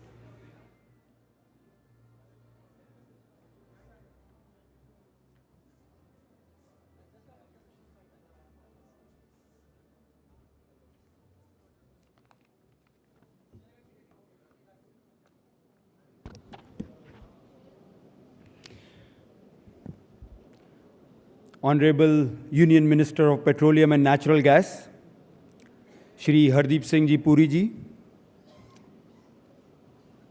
winners of the Infrashakti Awards, distinguished leaders, administrators, and captains of industry, and my dear friends. Good evening. It is an honor and a privilege to address such a distinguished audience at the NDTV Infrashakti Awards 2024, an event where we celebrate the transformative power of infrastructure in our nation's development. First of all, congratulations to all the winners. Your presence here is a proud recognition of the work that you do and of the great contributions several generations of India's infrastructure creators have made to the growth and development of our nation. Ladies and gentlemen, human history, whether ancient or modern history, shows us beyond doubt that infrastructure is the fundamental key to all the progress. It is the foundation on which every developed and developing society is built, and it is the foundation that enables economic growth, improves quality of life, and ensures sustainable development. As our Honorable Prime Minister, Shri Narendra Bhai Modi ji reminded us, robust infrastructure is often recognized as the primary growth engine for a developing nation. India's progress is directly influenced by how strong the backbone of the country's infrastructure is. Here, the understated point is that in any country, the development of sustainable infrastructure is inseparably tied to how the government approaches this vital sector. In India, the government's focus on infrastructure development is very clear. And this is evident in its decision to raise the infra funding by a 16% to over 11 lakh crore rupees in this financial year. Also significant is the fact that the annual spending on national infrastructure has tripled in the last 5 years. However, creating infrastructure is far from easy. And as a member of the Adani Group, which has infrastructure creation at its core, let me tell you that creating sustainable infrastructure is even more difficult. Even at its fundamental level, whether in India or abroad, the infrastructure journey is full of challenges. Let me illustrate my point with two examples.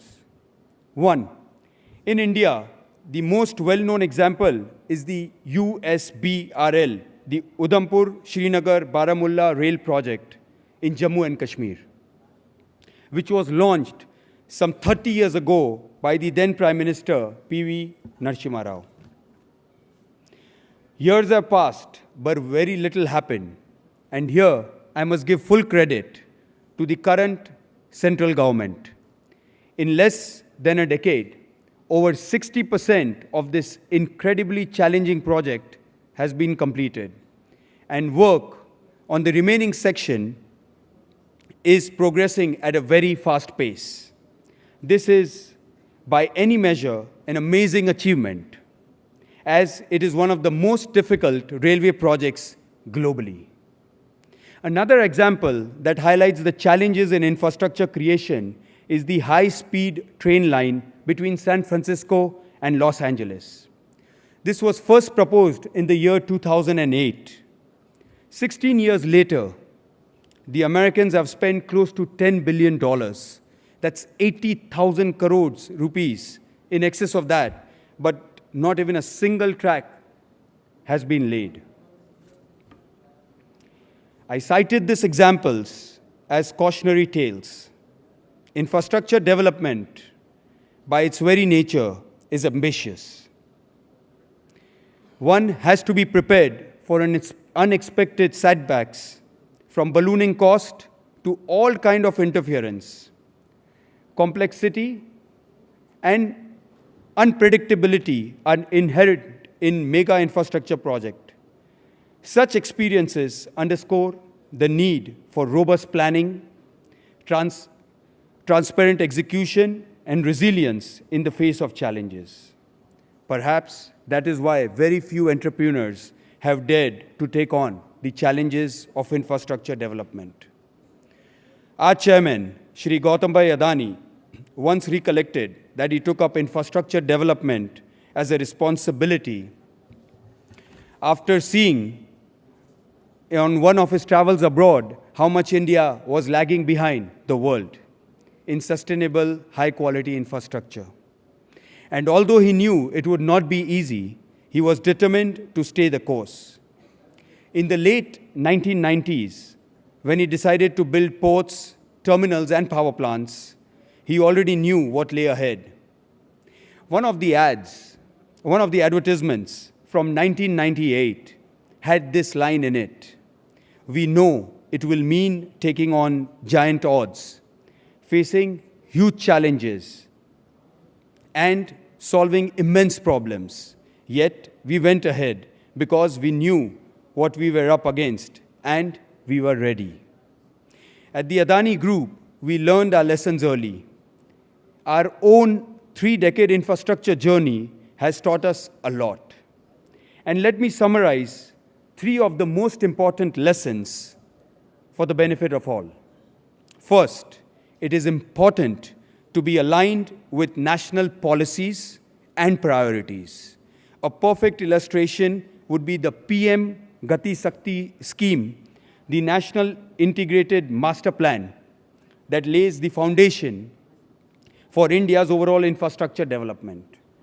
It broadly prioritizes India's needs in 7 sectors, namely roads, railways, airports, ports, mass transport systems, waterways, and logistic infrastructure. To us, the sensible way forward is to be aligned with these national priorities.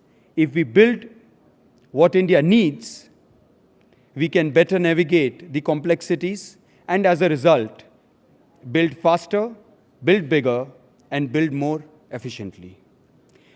Second, we must have a strong talent bench in place with the technical expertise and competencies to manage and execute large and complex projects. The third lesson is that infrastructure creation requires long-term vision to anticipate both domestic and global trends. In our case, Shri Gautam Adani saw very early on that the world would need to face down thermal power. And as a part of energy transition, and that is why we decided to get into renewables. Not only as an alternative, but also as an equitable way to stay on course for the global energy transition. Today, that long-term vision has made us India's largest private producer of both thermal and green energy. Our drive to create sustainable infrastructure has also led us to become the nation's leading ports and logistic company. Alongside thermal generation, we are also the largest private operator and transmitter and distributor of electricity. We are also the largest private producer in transmission, distribution of electricity, plus also the green energy generation. and we are working our way towards becoming the world's #1 in renewable. One of the projects at our renewable site we are also executing is in Khavda, the Khavda Renewable Energy Park, which will generate in excess of 30 gigawatts of clean power from solar to wind. The installation, a modern monument to energy sustainability, covers several hundred square kilometers and is the world's largest renewable energy project. And we are humbled by this opportunity to build this massive symbol of national pride and sustainable infrastructure. Another massive challenge we have taken on is the redevelopment of Dharavi. It is the largest urban regeneration project in the world. To us, Dharavi project is not just about building hundreds of thousands of new homes. To us, this project is about restoring dignity of living. It is about fulfilling 1 million aspirations, and it is about providing a vastly improved quality of life. In Dharavi, our approach reflects our dedication to inclusive growth and our belief that to benefit society, infrastructure should outlast the present and be sustainable in the long run. NDTV's Infrashakti Awards is a positive advance in this direction. These awards recognize the multifaceted aspects of sustainable infrastructure development. By honoring these trailblazers, we not only acknowledge their diverse contribution, but also inspire future generations to become changemakers capable of building a resilient and prosperous nation. I congratulate NDTV and the InfraVision Foundation for institutionalizing the Infrashakti Awards and for organizing this national event. I see this as a vital platform that calls attention to the vastly understated importance of infrastructure in taking India forward. Thank you for the opportunity to speak before you today. We look forward to continuing our humble contribution to help the country achieve even greater heights. Thank you. Jai Hind.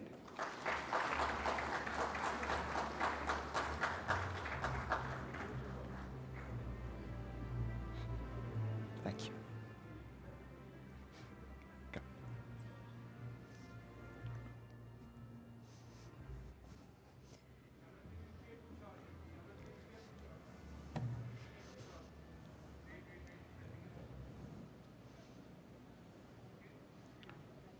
Ladies and gentlemen, it's now time for the NDTV Infrashakti Awards to be given out.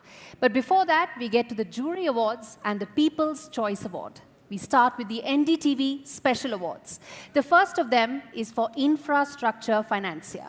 Now, we all know infrastructure is the heart of the economy and of growth. And rapid infrastructure development is one of the ways in which a country can take advantage of economic opportunities. Since infrastructure is such a high priority area for development, financing of infrastructure projects is equally important. We cannot recognize the efforts of those who create infrastructure without recognizing those who make it possible financially. To present the award, I would like to now invite up on stage Shri Hardeep Singh Puri ji.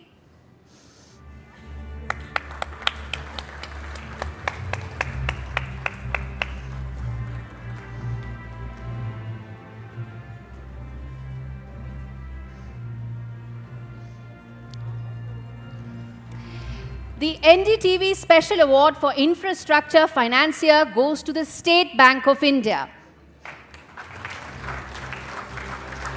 To receive the award, may I invite on stage Mr. Gulshan Malik, Deputy Managing Director of SBI.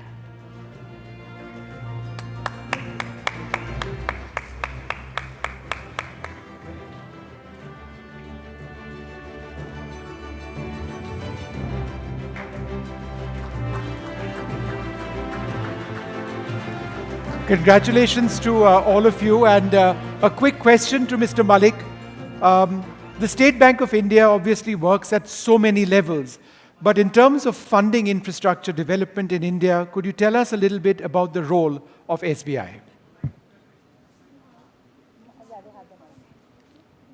Respected Honorable Cabinet Minister Hardeep Puri ji and other distinguished guests, I am overwhelmed at receiving this award from the Hardeep Puri ji on behalf of State Bank of India. It recognizes the efforts made by State Bank of India in financing infrastructure projects across the country. We in State Bank of India believe that our Government of India has chosen infrastructure development as an engine for the development of this country and taking this country as a developed country under the Amrit Kal. And we also recognize that how we can also play a role in that. Right. And we are also building capability because what we feel in the next 4 to 5 years, the way the projects are being plugged, and in the last 10-15 years, the overall the structure have been built to take this forward, and in that the government has also spent a lot of money through their budgetary support and created the infrastructure for the PPP also. Right. So that will help us also in development of that, and we in State Bank of India have build the capability. So whenever any such projects are coming, how we can take it forward. And in the last 2 years, we have funded a lot of, I will say the 2 or 3 green the airports. We have funded greenfield airports. We have funded greenfield ports. We have funded greenfield so across metros. the field. Yes. It's absolutely amazing. Thank you so much for coming here, and congratulations once again, sir, for winning this award. Mr. Puri, I request you to be on the stage. Yes. Thank you very much, sir. I will just add just a one small line. group photograph, if we can. I will just add one line. Yes, sir, please. This award will inspire us to do more, how we can be a partner for taking this country to a developed nation, a Viksit Bharat. Absolutely. We feel honored, sir. Absolutely. Come, Infrastructure sir. is the backbone, Please. and financing is Thank the very you, sir. heart of it. Thank you very much indeed. Please, Mr. Puri, be on stage with us for a moment. Yes, Steve. As we move on to Next our award. next award, which is truly a very special award. It's an award that honors and celebrates the extraordinary career of a man whose exceptional contributions to the nation have earned him the reputation of being a transformative force in Indian infrastructure. Take a look at this story.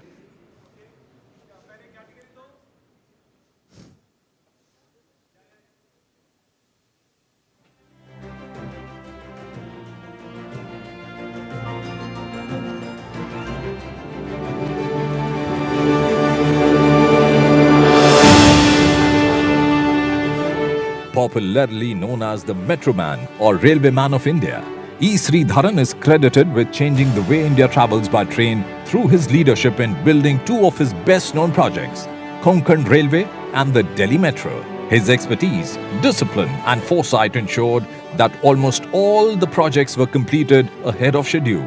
He was the Deputy Chief Engineer of India's first ever metro in Kolkata, building it from scratch and showing what contemporary urban development could look like. Later, it was under E. Sridharan's leadership that Cochin Shipyard launched its first ship, Rani Padmini.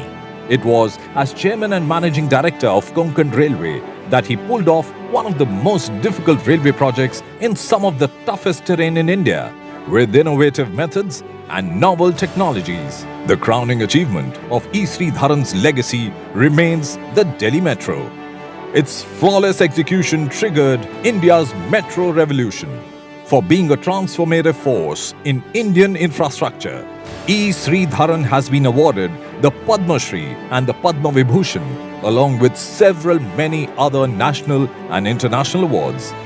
E. Sridharan's success stories have become railway engineering benchmarks, and he's considered the Masiha of new age infrastructure projects. The recipient of the Lifetime Achievement Award for Connecting India, E. Sridharan. A big round of applause. Mr. Sridharan couldn't join us today, but receiving the Lifetime Achievement Award on his behalf, Anuj Dayal, Executive Director of the Delhi Metro Rail Corporation.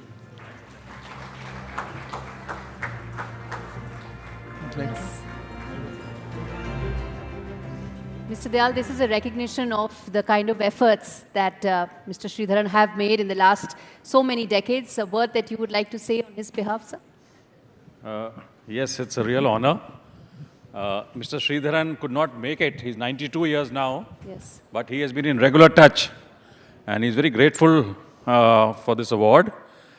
And he has sent a message, which I would like to read out. He's in Kochi at the moment.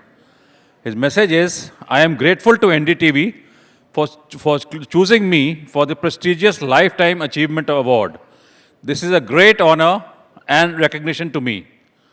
I had the opportunity and good fortune to execute a large number of prestigious projects for our beloved country.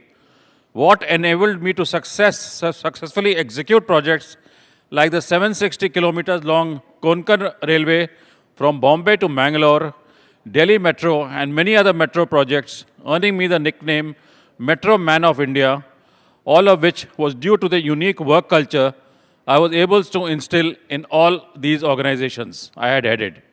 The cardinal pillar of this work culture are integrity, innovation, technical perfection, safety at work sites, and above all, determination and total commitment to serve our beloved country.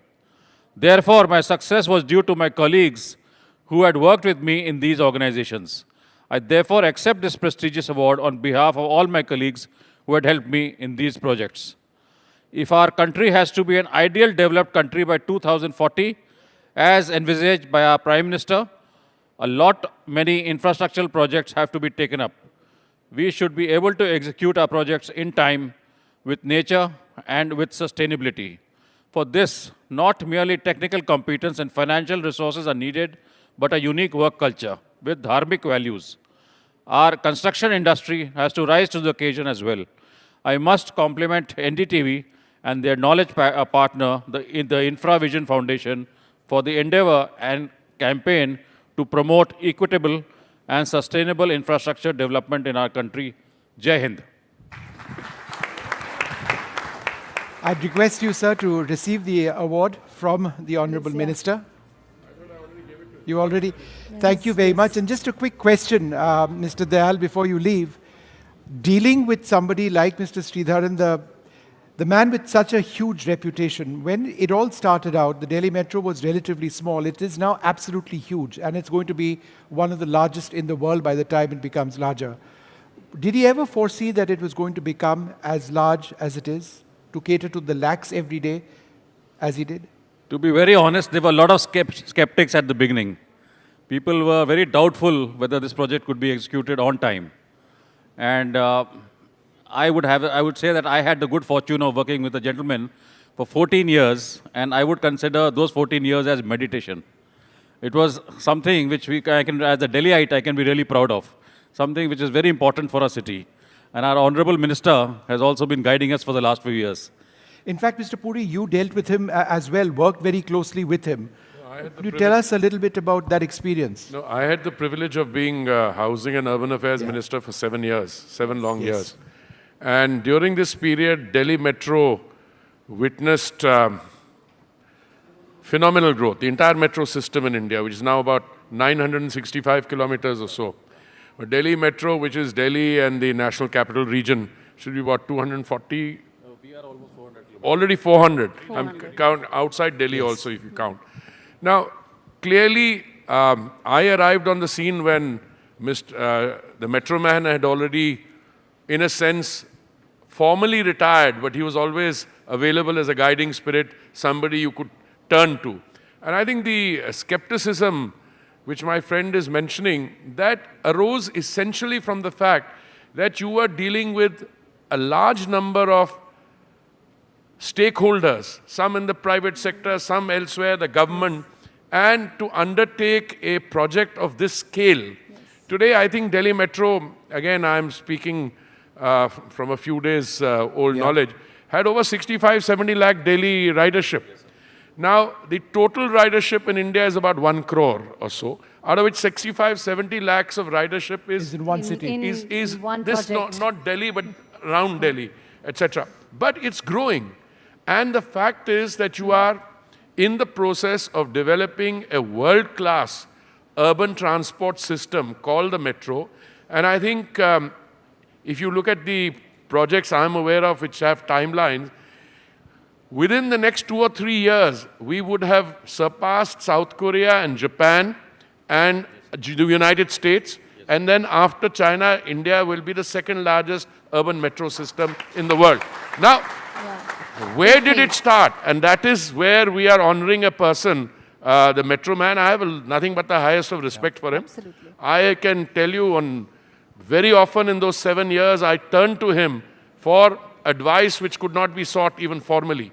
You know, I'd said, how do you address something like that? Yep. Because he calls it, 14 years of meditation. But I call it, my 7 years, I turned to him. We had hiccups, we had challenges to go to. And I think this, sorry, I hope I don't sound this thing, but I go to a lot of these functions. This Lifetime Achievement Award is truly well deserved. No, it is Thank indeed. you so much for that recognition. Yes. Gauri? Yes. Now for the NDTV Infrashakti Jury Awards. Thank you, sir. And the first one this evening is for Renewable Energy Star. And the nominees in this category are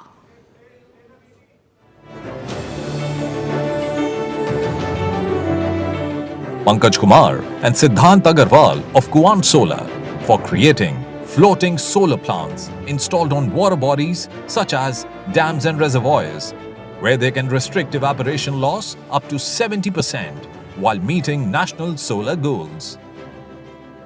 Indie Energy for creating sodium-ion batteries from agricultural waste, offering a viable alternative to lithium-ion batteries and reducing India's dependence on scarce elements like lithium, cobalt or nickel. Vimal Panjwani and Shobha Chanchalani of Agri Vijay for making farmers energy independent by providing over 350 energy products varying from solar water pumps to biogas digesters. They have mitigated 10,000 tons of CO2 and treated more than 1.5 lakh tons of animal and farm waste. Ashutosh Verma, Exalta India, for creating several innovative products using less energy, among them India's first solar-based direct current air conditioner. These air conditioners can operate with just 2 kilowatts of solar power, marking a significant advancement in sustainable cooling technology. Mr. Puri, if you could do the honors with the envelope, sir. Yes, sir. And announce the winner. Here you go, sir. And the winner is Renewable Energy Star Pankaj Kumar and Siddhant Agarwal, Quant Solar.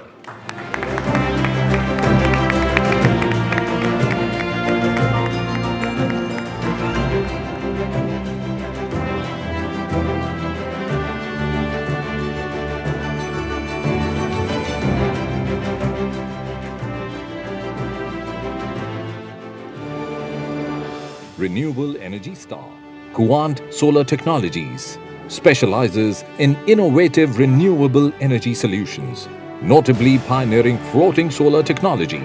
These floating solar plants, installed on water bodies such as dams and reservoirs, can restrict evaporation loss up to 70% while also generating electricity, contributing to renewable energy targets. For creating floating solar plants with its advantages of water conservation, enhanced energy efficiency, saving precious land for better utility, and synergy with existing hydroelectric infrastructure. The Infrashakti Award for Renewable Energy Star goes to Pankaj Kumar and Siddhant Agarwal. Congratulations to both of you. How does this award motivate you? What next milestone that Quant Solar would look to achieve from here? First of all, it's an honor to be here, and we are deeply grateful to InfraVision Foundation for recognizing our efforts in clean energy space. We both were settled in Singapore. We returned back to India. We wanted to do something for India because India was the place, the best place in the world, which was creating the opportunity for people like us to do something more and adding to the innovation and engineering, new engineering. And that's how we got into the floating solar. And we always had a conviction that any technology is good only if it can solve multiple challenges. And that's why floating solar, we were very convinced about, because it could save land, it could save water, it could generate better electricity, and it leaves zero footprint after its life cycle of 25 years. So we had a very humble beginning. We started with a small pilot project in a remote village of Assam, and then we got an opportunity to do something on a bigger scale, India's first floating solar plant of megawatt scale. And now government is so proactive in this space. Government of India is doing so many things that today a gigawatt scale of opportunity is building up in India alone. And we are very proud that we are a part of this effort here. And we are very proud that you're winners over here. Thank you both very much. If we can just take a quick photograph. Quick picture. Yes. Come.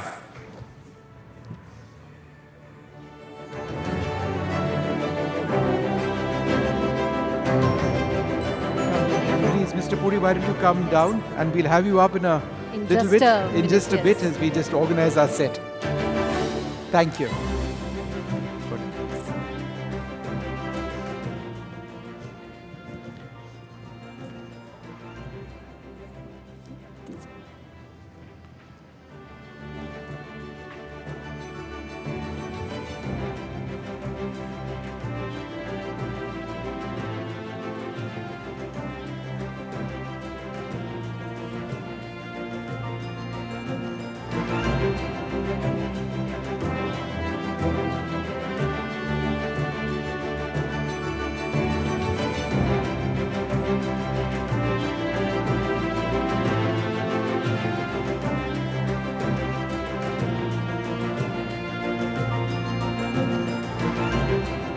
All right, a very warm welcome to the Minister, Mr. Nitin Gadkari. We're delighted that he could join us here as well. Ladies and gentlemen, if I can just request all of you to take your seats as we get started with the next part of our session this evening. May I now invite my colleague, our executive editor dealing with national affairs, Maria Shakil, to join us for a conversation with the Minister, Mr. Hardeep Puri. Thank you, sir, very much for once again coming up on stage. Maria, it's over to you.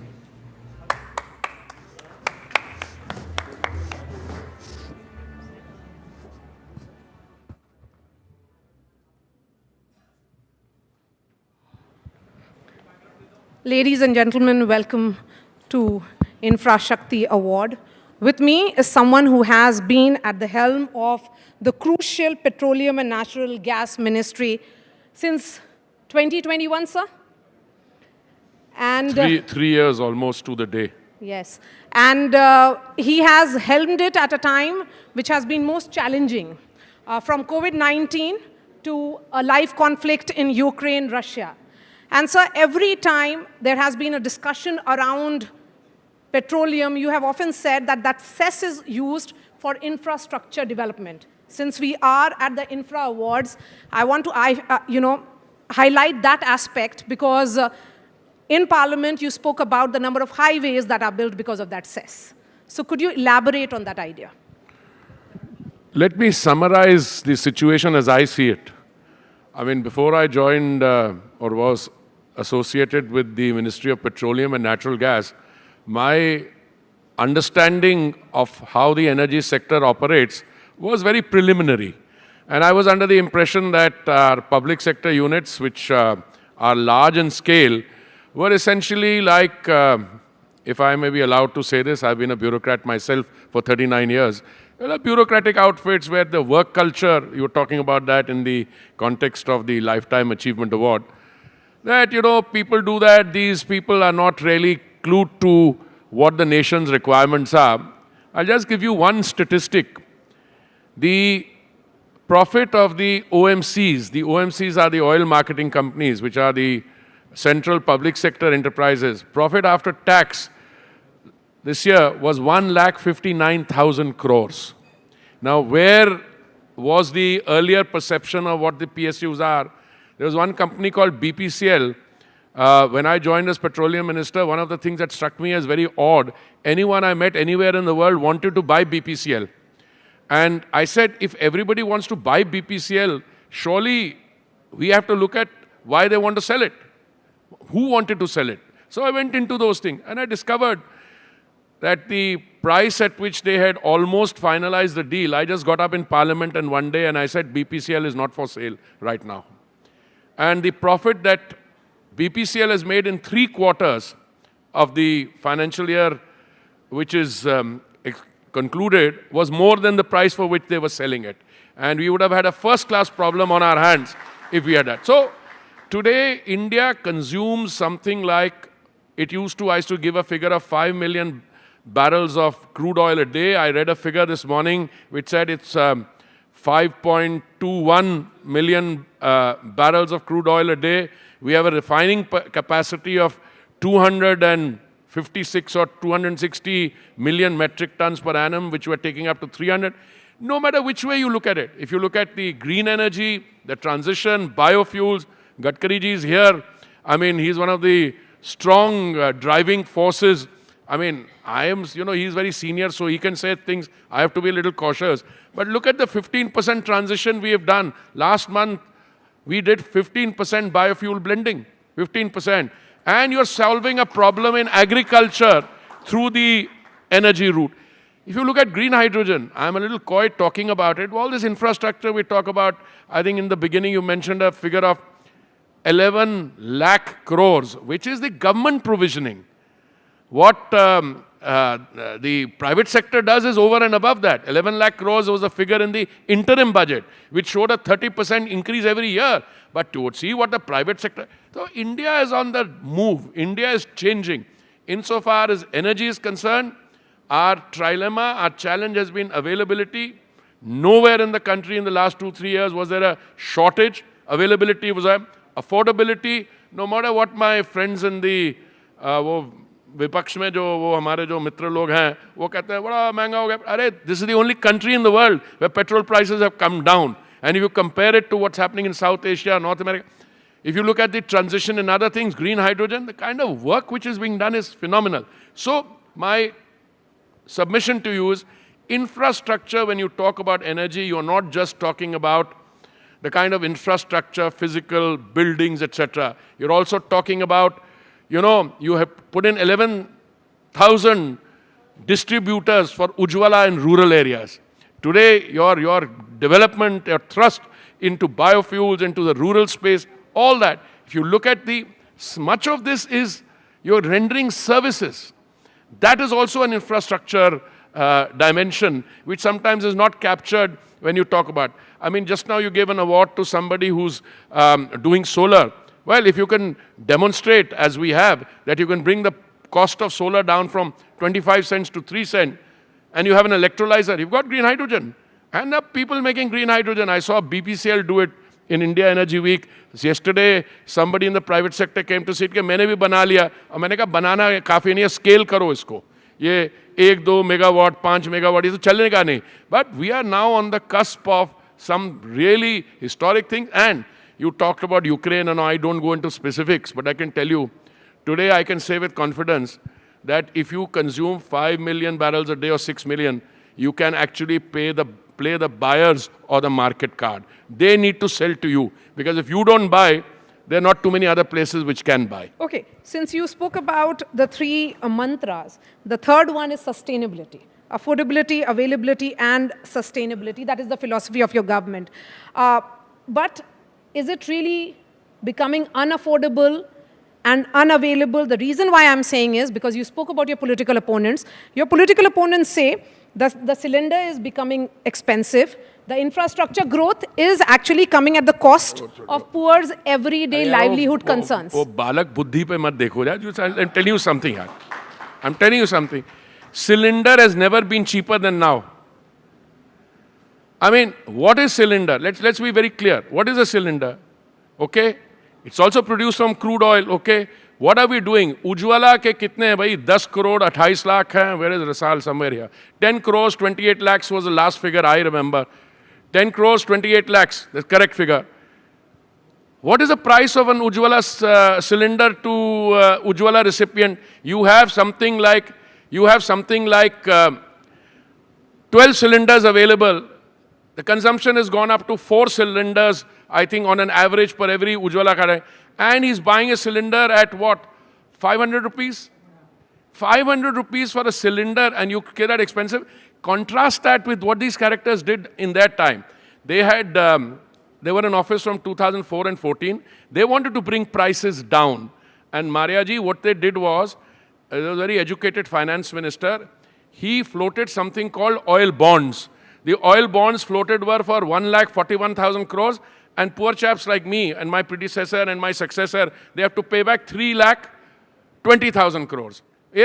You know, you don't know how to manage your finances, so you take a loan and then you get your grandchildren to pay for it. This is the kind. So I don't think they're serious. They don't even understand what they're doing. And now that we are on a political strain, I'd have been surprised if you hadn't gone down this road. Because I asked my people, I said, she wants to talk about energy. She said, no, but Maria being Maria will talk politics. Okay, so I'll tell you, let me tell you. There are 2 states. They are the guys who make the most noise. What did they do in Karnataka? They raised fuel prices by 3 rupees a litre. What have they done now in West Bengal? They've done something similar. So now it doesn't require But it's good politics. It may be bad economics, but you are also doing the same. When did we raising the cess for ensuring you fulfill your policy achievements like infrastructure and others. There's a fundamental difference. You must be able to see the difference. In our case, Modi ji has proved that good governance is good politics. It's self-sustaining. We are not taking loans in order to make the a commodity or the energy available. We are not passing it on to another generation. By the way, let me also tell you, in one of those states, I don't want to get too specific on that state, they've hired some consultants from Boston, BCG is Boston Consulting Group, and they're telling them how to raise the milk price. I know a lot of my old friends are sitting here who joined the world of business, so I don't want to go further than that. You don't need a consultant from BCG or McKinsey or anywhere. I can tell you, if you've got your fundamentals right, you can deliver the goods and services in an economically sustainable way and also achieve transition. You said and you tweeted, khatakat, bad gayi mehngai. They can also say the same. How can they say it? Because you also keep on, you don't have petrol prices in check. No, hold on. This is fundamentally wrong. Petrol prices and diesel prices in India have not gone up since April 2022. We are in July 2024. And this was happened because on 2 occasions, the Honorable Prime Minister reduced the central excise duty, once in November 21 and second time in May 22.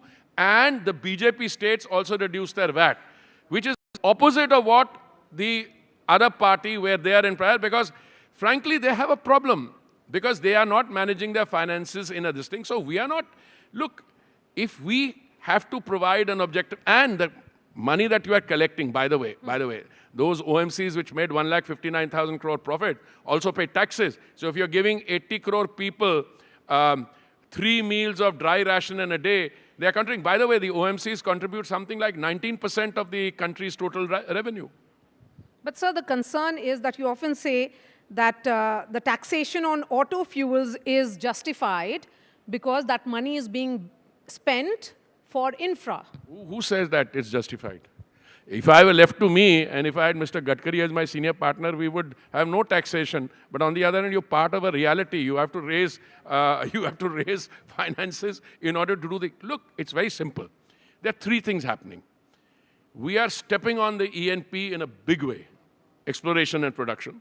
We are doing biofuel transitioning in a massive way. In 2014, all we had was 1.4, 1.5% of biofuels. Today, we are at 15%. We had a target of 20% biofuel blending by 2030. We're going to do it by the end of the ethanol year, 2025. Today, we are making ethanol or biofuels from a variety of feeds. And I think all those industries are gaining. We are also, yesterday I was talking to how do you bring sweet sorghum into it. We are doing, we are making it biogas and ethanol from 2nd generation, from parali or agricultural waste. You are making it from broken husk. So there's a lot of work happening, and that is it.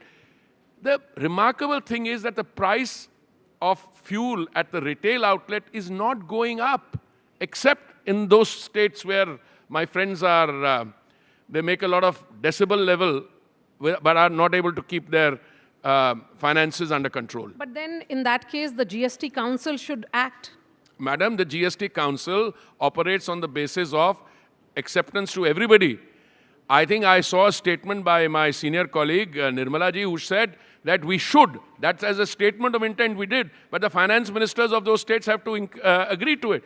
Now, I can recall there was an instance where I think the Kerala High Court directed the government, which means finance ministry, to place the GST petrol diesel issue on one of the GST Council meetings. So I think the meeting which took place in Lucknow had it on that, and as anticipated. Now, the reality is most state governments use revenue from fuel, I mean automobile fuel and the other fuel which goes into intoxicants as the major revenue source. So they're reluctant to give it up. I mean, they may say, make tall noises otherwise, but they don't give it up. But sir, this is my last question to you. You have often said that you have managed gas through pipe. What is stopping you from managing water through pipe in Delhi? We're doing all that. First of all, since you don't have too much time, and I don't want to take up time when Gadkari ji is sitting here, let me tell you, we are also supplying gas through pipes. The number of clients has gone up 5 times. If I remember correctly, it was 25 lakhs in 2014. It is 1 crore 25 lakhs now. Why is gas through pipes preferable? Because gas through pipes is 30% cheaper than the gas through cylinders. So we're moving on all that. We're making the cylinder cheaper. We are making, by the way, I want to say something which catches attention, as politics. I've learned this also. It's a question of another year and a half. We were able to control gas prices by putting in a base and a ceiling. Now, I think by about 2026 or 7, you will have so much gas that it will become much cheaper for everyone, including our consumers. No, I'm talking about it in the context of Delhi. You often blame the Aam Aadmi Party government here. What about you taking the call? I don't blame Aam Aadmi Party for anything. They are capable of self-certification on chaos. They're talking about pipeline, etc. When I was housing minister, I said, yeah, jitna pipeline lagwana main madad. They don't do it. They made a mess of the Delhi Jal Board, okay? They made a mess of those, what are they called, mohalla clinics. Are world class, UN ke Secretary General, Ban Ki-moon, I worked with him. He said, I've come to see your world class mohalla clinics. Now, out of politeness, I couldn't tell him when I was hosting a dinner for him how world class they are. When we had to face the pandemic, all those compounders who used to sit there, I mean, out of cowsheds you made mohalla clinics, they all ran away. So this is all, transport service Delhi. Delhi transport service, ke batao, 10,000 buses ki sanction hai, and 2,500-3,000 are there. And then, my metro expanded, the RRTSO extended, not because the Delhi government, which is a 50% partner, wanted to pay. The Supreme Court directed them to pay. So, Maria, my friend, I'll tell you, Delhi mein, I don't have to say anything. They are sitting, many of them enjoying state hospitality, self-certifying the chaos that they are producing. All right. Aur liquor policy par pahuncha hi nahi main. Okay. Your final thoughts for this event? This event, very good. I always like to honor people. I'm glad I'm here. And I think we've taken more than the Lifetime Achievement Award to somebody like the Metro Man. I mean, Delhi Metro today, or NCRT is what, 400 plus kilometers, nationally 965. You're carrying 65, 70 lakh passengers a day. That's real phenomenal. And you will, in a few years' time, have the world's second largest metro system. Then Solar Energy Awards. I am always humbled when I see people like this, and they're all in the private sector driving this change. Mr. Hardeep Puri, thank you so much for giving your time, especially during the Parliament session. Thank you so much, sir.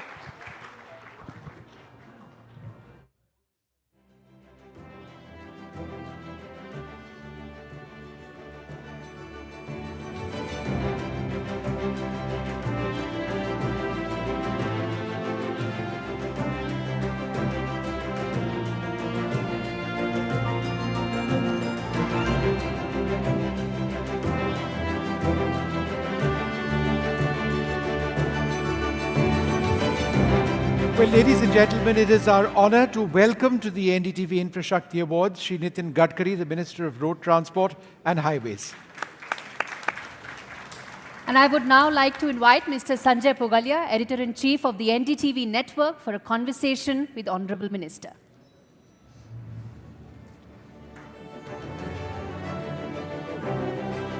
sir.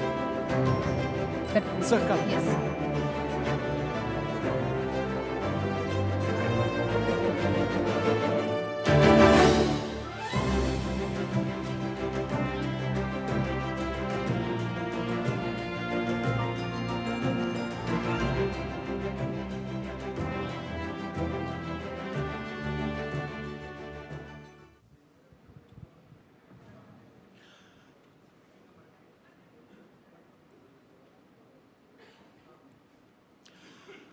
नमस्कार। इंफ्राशक्ति awards के इस event में अब सबसे important और सबसे interesting चर्चा हम करने जा रहे हैं union minister of road transport and highways श्रीमान नितिन गडकरी जी से। सर, आपने हमारे लिए वक्त निकाला, आपका बहुत शुक्रिया। ये हमारी एक नई पहल है इंफ्रा विजन फाउंडेशन के साथ मिलके कि ग्रास रूट प्रोजेक्ट जो चलाते हैं, बिल्कुल ज़मीन पर लोकल सॉल्यूशन जो ढूंढते हैं और इंफ्रास्ट्रक्चर बनाते हैं, उनको हम सम्मानित करें। तो उसमें कई हमने बहुत ही रोचक और विशिष्ट प्रोजेक्ट्स उसमें से निकाले हैं जिनको आज हम लोग सम्मानित कर रहे हैं। तो ये तो एक बात है, जाहिर है कि इस पर आपके थॉट बहुत हैं क्योंकि लोकल सॉल्यूशन पे आप भी बहुत ध्यान देते हैं। लेकिन शुरू करते हैं चर्चा को यहाँ से कि अब नए इनिशिएटिव देश में जिस तरह के इंफ्रास्ट्रक्चर की ज़रूरत है वो आप क्या लेने जा रहे हैं? देखिए, हमारे देश में अभी सबसे इम्पोर्टेंट समस्या हो रही है वो पोल्यूशन की है। Air pollution, water pollution and sound pollution is a big problem, और दिल्ली के लिए तो बहुत ही भयंकर है। तो पहली बात, import substitute cost effective pollution free and indigenous transport system हमको चाहिए। अब विशेष रूप से इलेक्ट्रिक बसेस है, इलेक्ट्रिक स्कूटर है, इलेक्ट्रिक कार है, अब टैक्सीज बड़े प्रमाण पर इलेक्ट्रिक की आई। जैसे पुरी साहब बता रहे थे कि इन्होंने बहुत अच्छा काम किया, मैं उनके पीछे लगा था। इन्होंने हमारे यहाँ जो इथेनॉल है, हम इसके पंप इंडियन ऑयल 300 पंप लगा रही है, और अब टोयोटो नहीं, सुजुकी, टाटा सब फ्लेक्स इंजन लेके आ रहे हैं। तो 120 रुपये लीटर का पेट्रोल भरने के बजाय 60 रुपीज़ का इथेनॉल डालकर 60% बिजली पे चलेगी और 40% इथेनॉल पर चलेगी। तो एवरेज के हिसाब से पेट्रोल का अगर प्राइस काउंट किया तो 25 रुपये लीटर आता है पेट्रोल का रेट, और पोल्यूशन नहीं है। अब बजाज और टीवीएस और हीरो, इन्होंने सब ने इथेनॉल की बाइक बना ली, ऑटो रिक्शा आ गई। अब इसी प्रकार से बायोफ्यूल और अल्टरनेटिव फ्यूल में हम लोग बड़े प्रमाण पर जाए, ये पहली बात। दूसरी बात एक बहुत इम्पॉर्टेंट है कि पब्लिक ट्रांसपोर्ट को हमको सस्ता करना है। अभी हमारी एक डीजल की बस चलती है तो 115 रुपये किलोमीटर कॉस्ट आती है, और अभी भारत सरकार ने जब सब्सिडी देकर इलेक्ट्रिक बस का टेंडर निकाला था तो 41 रुपीज़ पर किलोमीटर एसी बस का आया था और 37 रुपीज़ पर किलोमीटर नॉन एसी का आया था, पर तब सब्सिडी थी। अभी ऐसी स्थिति आई है कि अब वो साधारणतः विदाउट सब्सिडी 55 से 60 रुपये किलोमीटर आएगी। तो 115 के तुलना में हम टिकट रेट 15 से 20%, 25% कम कर सकते हैं। अब हमने इसमें पहला पायलट प्रोजेक्ट कर रहे हैं नागपुर में, टाटा के साथ कर रहे हैं कि मैं यकोस्लाविया गया था, तब स्कोडा में गया था। तो 3 बसेस जोड़कर एक ट्रॉली बस है, 132 लोग उसमें बैठेंगे। ऊपर में जो उन्होंने टाटा ने हिटैची की टेक्नोलॉजी को सिलेक्ट किया है, हमारे नागपुर के रिंग रोड पर वो 49 किलोमीटर घूमेगी दोनों साइड से, और बस स्टॉप पर 40 किलोमीटर पर जाके जब रुकेगी तो 40 सेकंड में वो 40 किलोमीटर के लिए एकदम चार्ज होगी, फिर चलेगी। उसकी कॉस्ट आ रही है 35 से 40 रुपये पर किलोमीटर।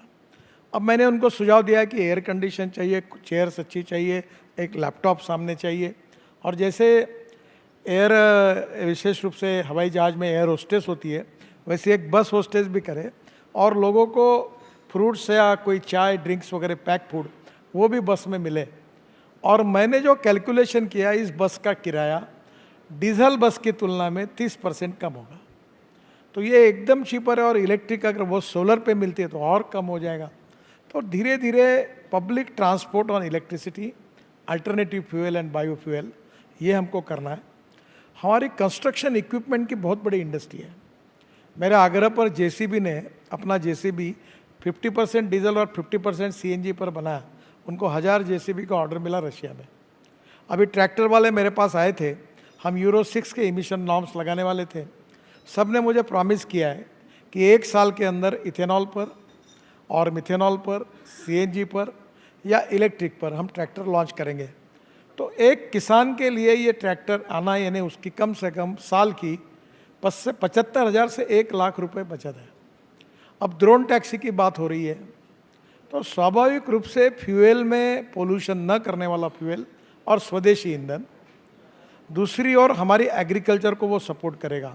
मैं पुरी साहब को धन्यवाद दूंगा कि मैं बहुत दिनों से पीछे था, अभी इंडियन ऑयल ने पानीपत में एक प्रोजेक्ट डाला है, वो परली से इथेनॉल बना रहा है 1 लाख लीटर और 150 टन बायोबिटामिन बना रहा है। और सबसे बड़ी बात है कि प्रोजेक्ट लगभग पूरा हुआ है, वो 76,000 टन बायो एविएशन फ्यूल, हवाई ईंधन, सस्टेनेबल हवाई ईंधन बना रहा है। तो मुझे लगता है तो इससे पोल्यूशन भी कम होगा, इंपोर्ट भी कम होगा। तो what ever the best technology which available in the world, मैं अक्सर एक बात का जिक्र करता हूँ जो दोनों इससे ट्रांसपोर्ट सेक्टर से रिलेटेड है कि innovation, entrepreneurship, science, technology, research, skilled and successful practices, we name it as knowledge and conversion of knowledge into wealth is the future. तो ट्रांसपोर्ट सेक्टर में हम पूरी टेक्नोलॉजी का ट्रांसफॉर्म कर सकते हैं, अब हो रहा है।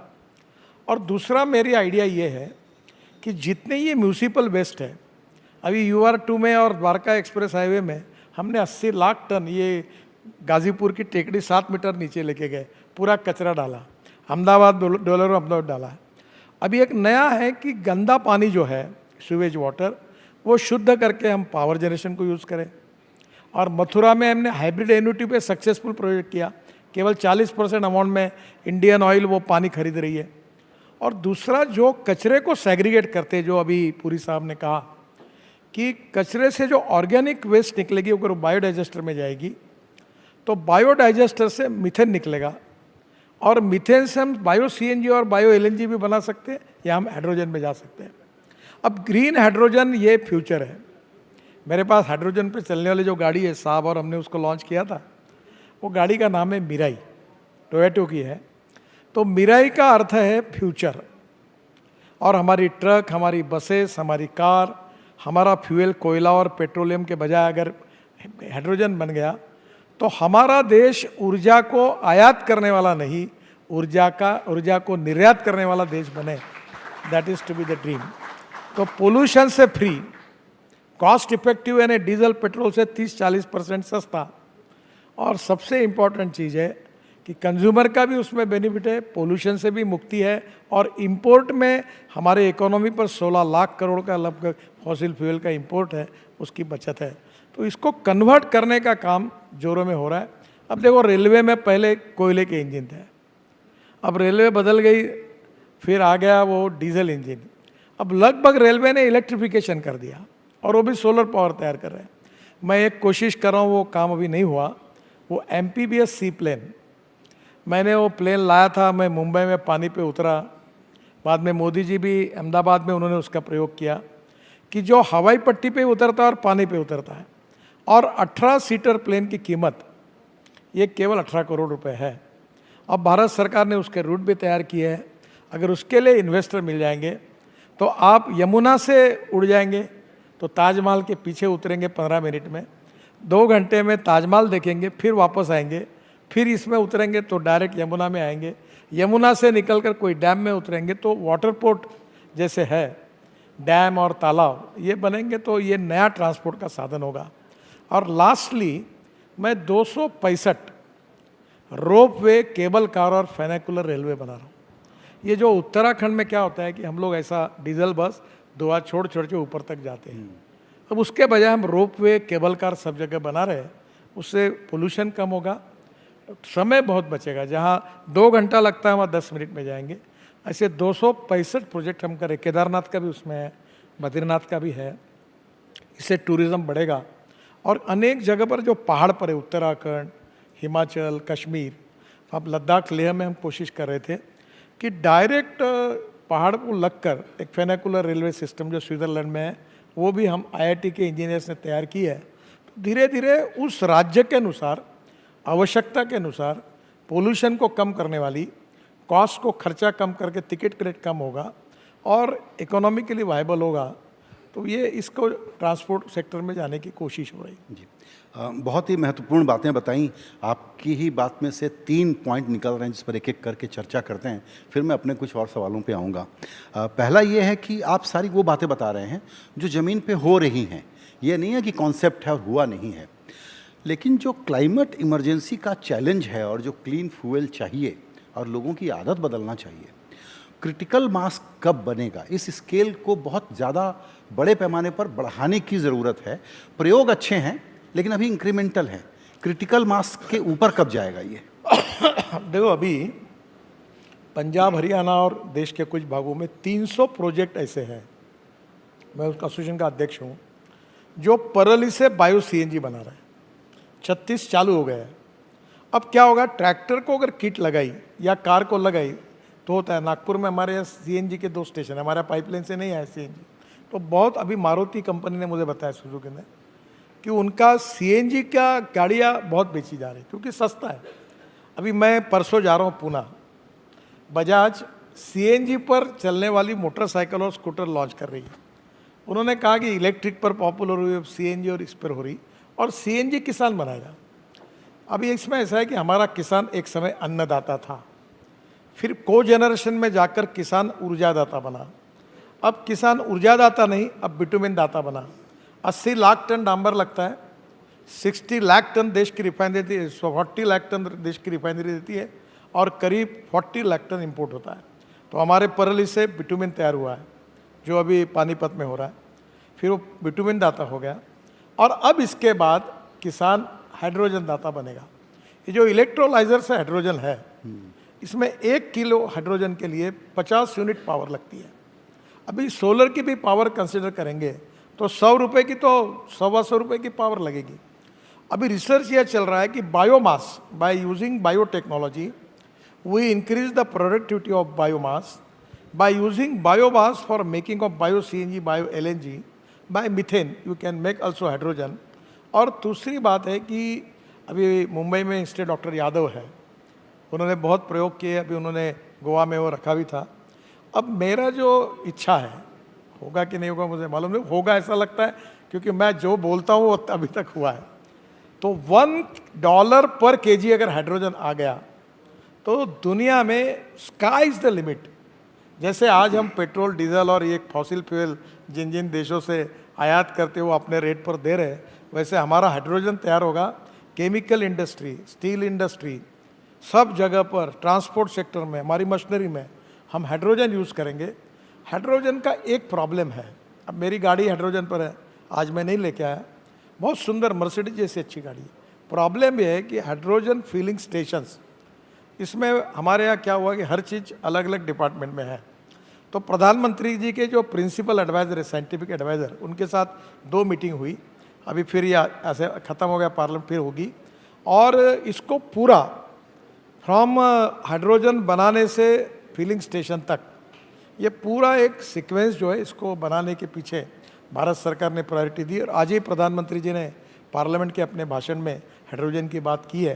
तो बायोफ्यूल एंड अल्टरनेटिव फ्यूल और हाइड्रोजन। दूसरी एक बात आपको बताता हूँ, अभी ये जैसे गैस है एलपीजी, अमेरिका में कोल गैसिफिकेशन से डीएमई तैयार होता है, और डीएमई एलपीजी में ऐड करके सिलेंडर को हम 200 रुपये सस्ता कर सकते हैं।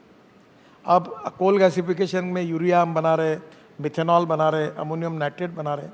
अब मिथेनॉल का रेट है 22 रुपये लीटर। आसाम पेट्रोलियम बनाती 100 टन पर डे मिथेनॉल। मैंने अशोक लेलैंड का ट्रक और बस और कर्नाटक में, बंगलोर में 20% मिथेनॉल डीजल में डालकर पायलट प्रोजेक्ट सक्सेसफुल हुआ। अब डीजल का भाव 110 रुपये और मिथेनॉल का 22 रुपये। तो धीरे धीरे जो भी फ्यूल है उसको अल्टरनेटिव फ्यूल को यूज़ करो, क्योंकि ये इतना ह्यूज चैलेंज है जो आपको कि जिसको इलेक्ट्रिक पे जाना इलेक्ट्रिक जाओ, आसाम नॉर्थ ईस्ट में मिथेनॉल पे जाओ, जैसे महाराष्ट्र, कर्नाटक, तमिलनाडु, उत्तर प्रदेश, यहाँ गन्ना है वहाँ इथेनॉल पे जाओ, कहीं इलेक्ट्रिक पर जाओ। तो कहीं म्यूनिसिपल वेस्ट को सेग्रीगेट करके उससे आप ऑर्गेनिक वेस्ट से ये बनाओ। ये सब प्रयोग जब करेंगे तो भी बहुत कठिन है ये, पर जल्दी जल्दी आत्मनिर्भर भारत बनने में आवश्यकता है और इसके तरफ तेज़ी से बढ़ रहे हैं। जी, तो जिस आत्मनिर्भर भारत और विकसित भारत का एम्बिशियस लक्ष्य सामने रखा गया है। अगले 7-6 साल में अब तो 143 लाख करोड़ रुपए खर्च करने की, निवेश करने की अगर योजना है, तो इनको इम्प्लीमेंट कर पाने के लिए जो कैपेसिटी चाहिए, जो प्लेयर्स चाहिए इंफ्रास्ट्रक्चर सेक्टर में, वो भारत में पर्याप्त मात्रा में हैं क्या? कैपेसिटी बिल्डिंग समस्या है। देखिए, आप तो बाकी बात छोड़ो, मैं मेरे डिपार्टमेंट में 5 साल में 50 लाख करोड़ रुपए के काम करता हूँ, और जिम्मेदारी के साथ आपको बता रहा हूँ, मेरे पास पैसे की कमी नहीं है। मेरा एक भी प्रोजेक्ट, कोई पैसे की कमी नहीं। अभी मैं हमारे इनविट मॉडल में मुंबई स्टॉक एक्सचेंज गया था, तो हमने जब हमारा बॉन्ड इशू सब्सक्राइब किया तो 7 दिन का टाइम क्लोज करने के लिए रखा था। पहले दिन 7 घंटे में हमारा 7 टाइम्स ओवर सब्सक्राइब हुआ। मैं दौड़ते हुए आया, वो बेल बजाई और मैंने इशू क्लोज किया। इस देश में अभी मैंने तय किया कि अब बड़े लोगों के पैसे से मुझे रोड नहीं बनाना। कांस्टेबल, छोटे छोटे लोग जो है, उनको मैं 8.05% इंटरेस्ट ईयरली दूंगा और मंथली बैच दूंगा उनको। यहाँ रोकूंगा सर आपको। आपने एक लफ्ज़ इस्तेमाल किया है कि बड़े लोगों के पैसों की ज़रूरत नहीं है। क्या भारत की ये समस्या नहीं है कि प्राइवेट सेक्टर को जिस तरीके से इन्वेस्ट करना चाहिए? मेरा भाव को समझो, मैं केवल मेरे सेक्टर की बात करूँ क्योंकि मेरा हर प्रोजेक्ट का इंटरनल रेट ऑफ रिटर्न अच्छा है।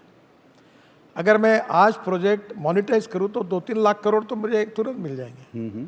और मेरा टोल का इनकम अभी 54,000 करोड़ है, और 1-1.5 साल में अभी हम लोग 3 महीने के अंदर सैटेलाइट बेस्ड टोल सिस्टम ला रहे हैं, और हमारा इनकम 1,40,000 करोड़ पर ईयर होगा। हम प्रोजेक्ट को मोनेटाइज करके हमको पैसा मिलता है, और वो पैसे से हम नए प्रोजेक्ट करते हैं। तो मुझे लगता है, अभी आपको और एक बात बता दूँ, मैं वाटर रिसोर्स मंत्री था। यमुना में मैंने एक प्रोजेक्ट किया था, 80 mld स्लज जो थी, गंदा पानी, उसको शुद्ध करके इंडियन ऑयल को देना। और इंडियन ऑयल के चेयरमैन को पूछा, आप कितना पैसा खर्चा करते हो हर साल? बोले 25 करोड़। मतलब 20 करोड़ दो, मैं आपको पानी देता हूँ।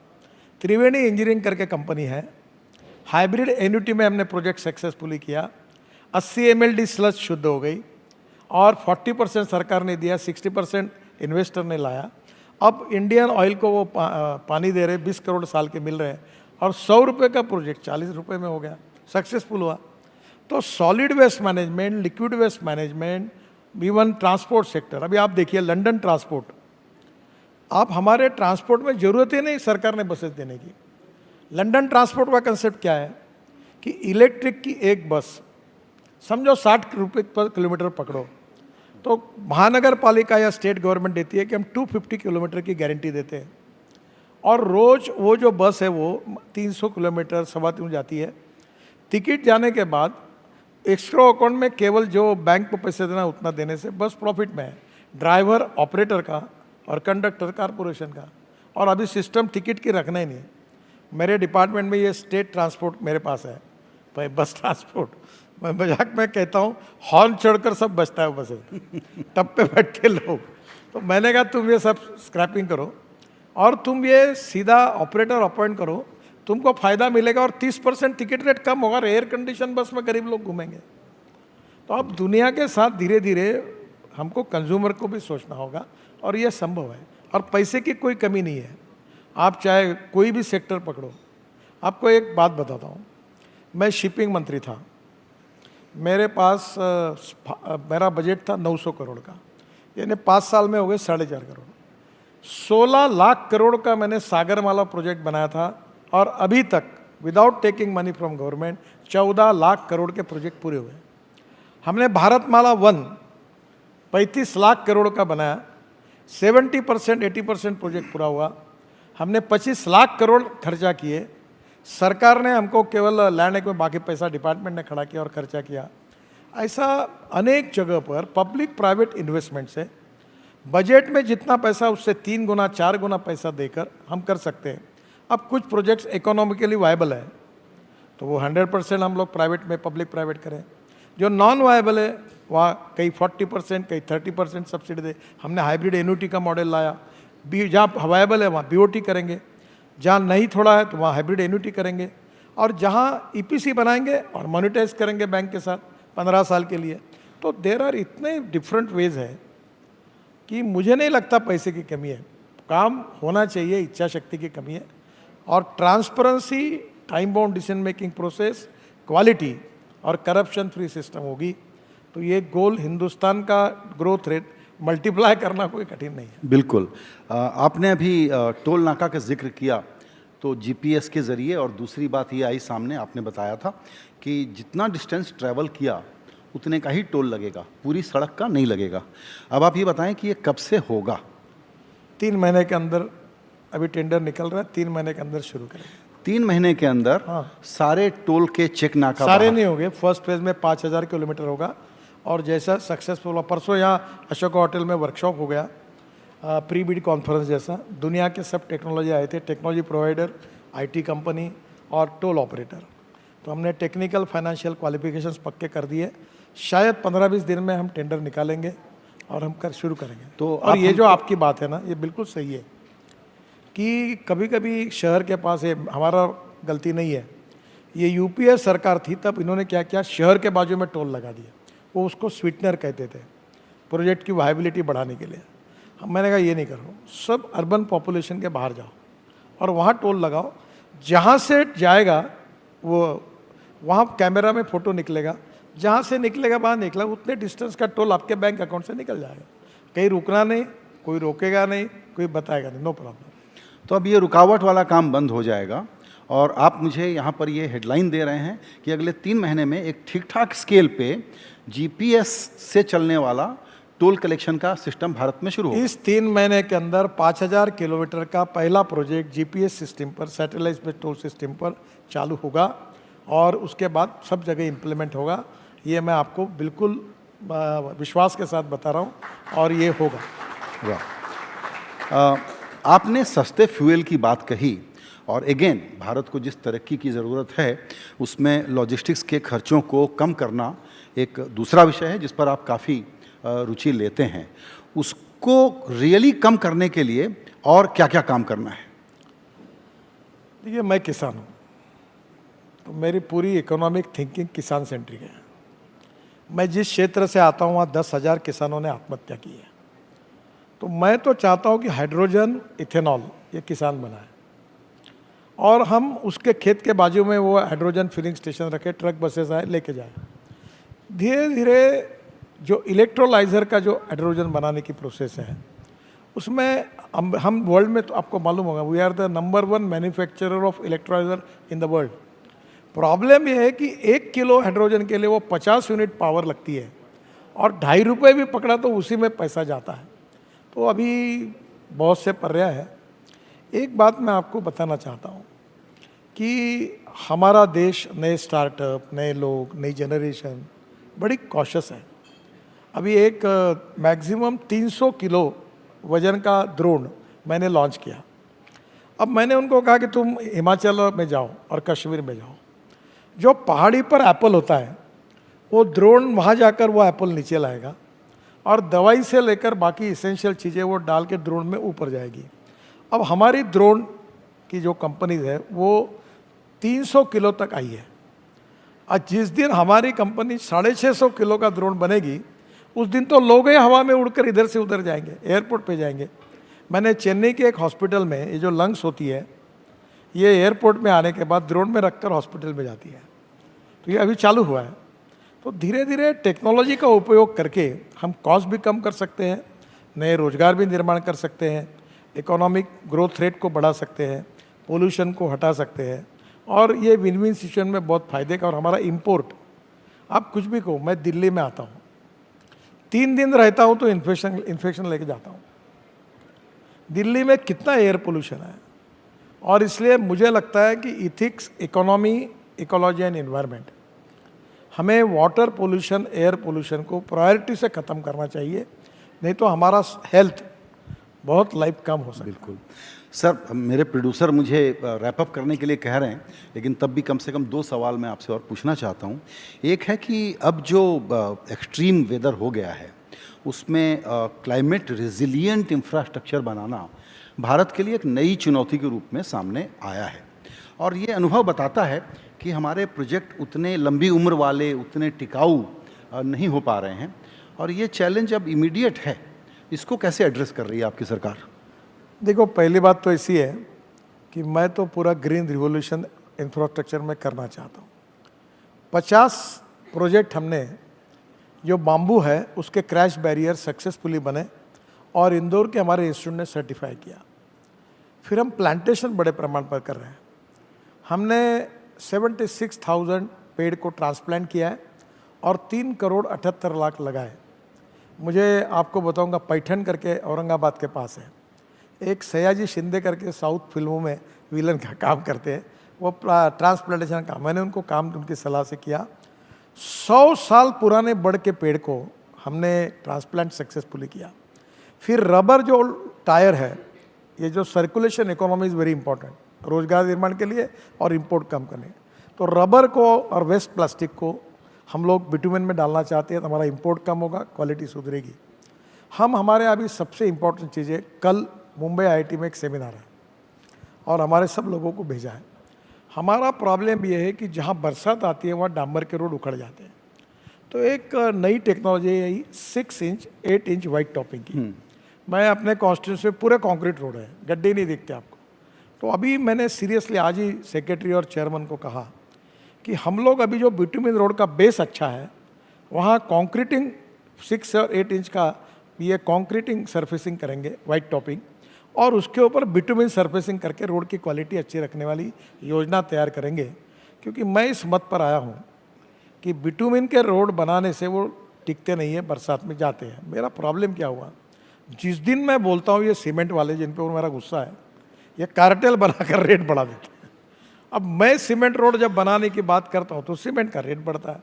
तो मैंने फिर वो पहले मैं पूरे सीमेंट रोड बना रहा था, फिर मैंने बिटुमिन शुरू किया।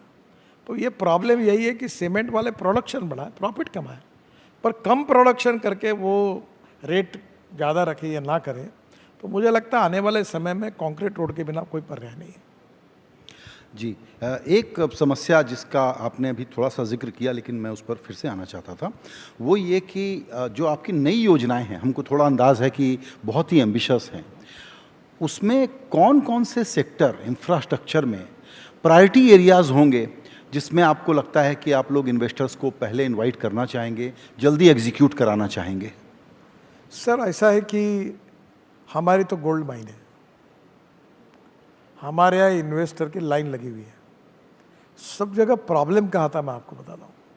ये कैनेडियन और ये पूरे लोग आते हैं मेरे पास, मैं उनको चाय वगैरह पिला के पहला प्रश्न पूछता हूँ कि आप मुझे रुपीज़ में फाइनेंस करने के लिए तैयार है क्या? वो हाँ बोलते तो मतलब आगे की चर्चा करूँ, नहीं तो छोड़ दो। क्या है रुपीज़ डॉलर फ्लक्चुएशन, एन इतना स्ट्रांग है कि 0% में भी लिया तो भी डर लगता है। बहुत स्ट्रांग करेंसी है, डॉलर में भी वही है। तो कहीं ना कहीं जब तक ये डॉलर और फॉरेन करेंसी का हेजिंग करके ये नहीं होगा, ये प्रॉब्लम है। दूसरी बात, अभी हमारे यहाँ 100 करोड़ की बैंक गारंटी चाहिए, तो बैंक बोलती है 100 करोड़ डिपॉजिट दो कॉन्ट्रैक्टर को। तो अभी इंश्योरेंस बॉन्ड के पीछे लगे हैं, परफॉर्मेंस गारंटी और बाकी सबके लिए अभी हमने चालू किया है और अब इंश्योरेंस बॉन्ड स्वीकारना शुरू किया है। तो मैंने तो अभी ये भी कहा कि ये जो हमारे कॉन्ट्रैक्टर एसोसिएशन ऑफ इंडिया, उनको कहा तुम एक कंपनी बनाओ, 51% तुम्हारे 49% एनए जाएंगे और तुम्हें बॉन्ड की गारंटी लेते जाओ, इंश्योरेंस बॉन्ड की, और ये कंपनी करा के करो, प्रॉब्लम छूटेगा। एक साल फाइनेंशियल क्लोजर नहीं होता। तो ऐसी बहुत सी बातें हैं जो कंस्ट्रक्शन में, फाइनेंशियल इसमें, अब ऐसा है कि सबको फाइनेंशियल आर्म है, हमारे एनएचआई को नहीं है, जबकि बैलेंस शीट हमारी सबसे स्ट्रांग है। तो हम लोगों को, हमारे कॉन्ट्रैक्टर को बैंकों से ही लोन लेना पड़ता है। तो कहीं ना कहीं innovative finance with lower interest, without compromise the quality, cost of construction को कम करना और क्वालिटी ऑफ कंस्ट्रक्शन को इम्प्रूव करना। और मुझे तो प्रॉब्लम है नहीं जी, हम लोग जल्दी काम नहीं करते। ये समय अभी हम 2 किलोमीटर से 34 किलोमीटर पे आए, मेरा तो बस चल जाए तो 100 किलोमीटर पे जाओ करके जाएंगे। लेकिन आपका अगला माइलस्टोन आपने अपने लिए 60 किलोमीटर का रखा। देखो, वो मेरा टारगेट है। फिर वो मीडिया वाले क्या बोलते हैं, मैंने 60 किलोमीटर बोला और किया नहीं। तो टारगेट ऐसे ही रखा जाए। बच्चों को कहते हैं ना कि तेरे को 90% मार्क मिलने चाहिए, वो मिल रहा है 75। तो फिर ऐसा नहीं होता कि तो 90 नहीं मिले। बिल्कुल। सर, अभी जब आपसे यहाँ इंटरव्यू पर आने के पहले चर्चा हो रही थी तो आपकी बात से लगा कि बहुत सारा काम हो रहा है और आपसे तो घंटों बातचीत की जा सकती है इस विषय पे, लेकिन इंफ्रास्ट्रक्चर पर जिस प्रकार के पब्लिक एजुकेशन की ज़रूरत है उसमें आपकी इजाज़त लेते हुए मैं एक ऐलान कर दूं क्या, वो ये कि अब हर महीने आप NDTV के प्लेटफॉर्म पर इंफ्रास्ट्रक्चर से जुड़े हुए विषय पर जो तरह तरह के इनिशिएटिव्स हो रहे हैं उसको शोकेस करेंगे, बात करेंगे, और कार्यक्रम का नाम होगा गडकरी अनप्लग्ड। मैं आपको अच्छी ये तो करिए, पर ये प्रोजेक्ट्स को पब्लिक सपोर्ट, ये जो रेड सिग्नल दिखाने वाली कौन कौन सी एजेंसी है उनका नाम भी प्रकाशित करते जाइए। इसके पास फॉरेस्ट के इतने अटके हुए, ये सेक्शन में इतने अटके हुए, इसने पेड़ की परमिशन 1.5 साल से नहीं दी, ये सरकार है इसने लैंड एक्विजिशन 2 साल नहीं किया। परसों मैं कर्नाटक के मुख्यमंत्री भाई आप अगर नहीं करोगे तो मैं हवा में थोड़ी रोड बना। सर, बिल्कुल यही इरादा है। और आपका एक दूसरा प्रिय विषय है ब्यूरोक्रेसी, उसकी बात नहीं करेंगे तो चर्चा पूरी नहीं होगी। सिंपल कॉन्ट्रैक्ट राइटिंग, ये भी आप लोगों की प्रायोरिटी है कि नहीं? बिल्कुल है। देखो हम कहीं मैं आपको बता तो इसका सबूत तो अगले महीने 2 महीने में आपको देना पड़ेगा। सर, अभी हमने हमारे कॉन्ट्रैक्ट में काफ़ी बदल किया है, काफ़ी चेंजेस किए। और पहले जो देखो, अब मुझे बोलना उचित नहीं है क्योंकि मैं मंत्री हूँ। If there is a dispute between 2 party, 1 party can not be a जज। हमारे पूरे सिस्टम में कॉन्ट्रैक्टर पर अन्याय कर रहे हो तो गलत निर्णय होते हैं, क्योंकि निर्णय करने वाला जो है वही पार्टी है। We need a mechanism where independent, impartially और फेयरली जो सही है वो निर्णय होना चाहिए। अब जो डिस्प्यूट है 2 पार्टी में वही जज है। We need to improve lot of things. Sir, thank you so very much. आज आप हमारे पास आए, वक्त निकाला, उसके लिए बहुत शुक्रिया। और अब कुछ विनर्स को आपके साथ अवार्ड दिलवाएंगे। थैंक यू, बहुत बहुत धन्यवाद।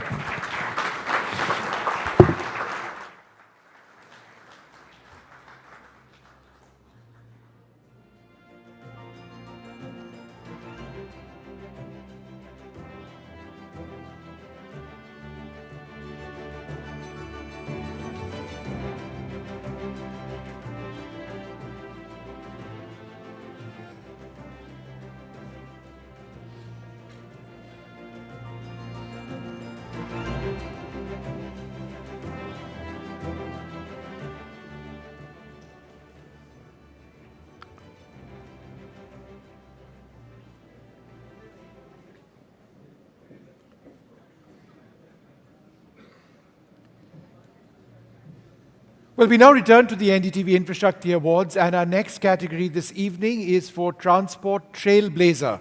The nominees in this category are, take a look at this report.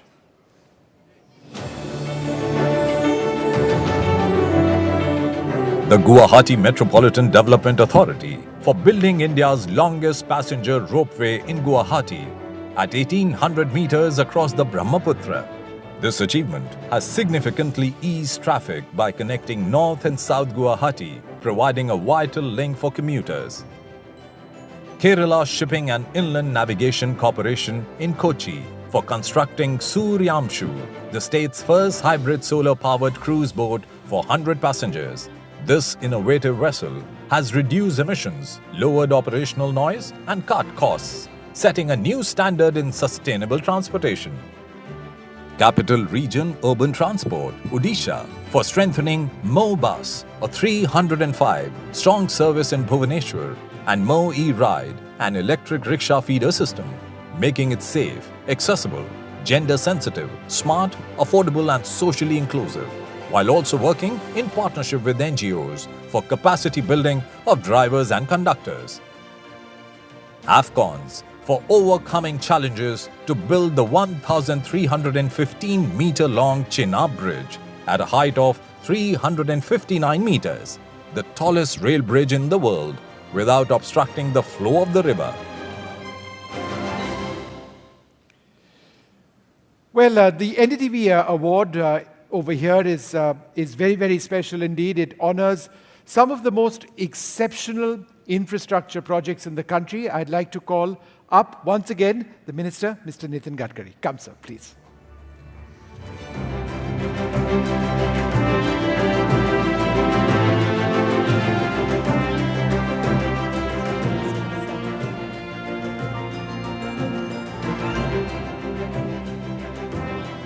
We've got the minister over here. Let's Sir, get if you can the- take the envelope Yeah. and just read out the name, of the winner. Yes.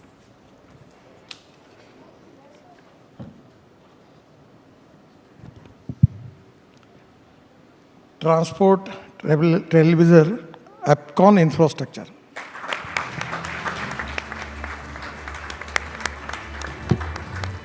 Well, receiving this award on behalf of AFCON's infrastructure is Mr. Giridhar Rajgopalan, Deputy Managing Director of AFCON's. I'll invite you, sir, to please come on stage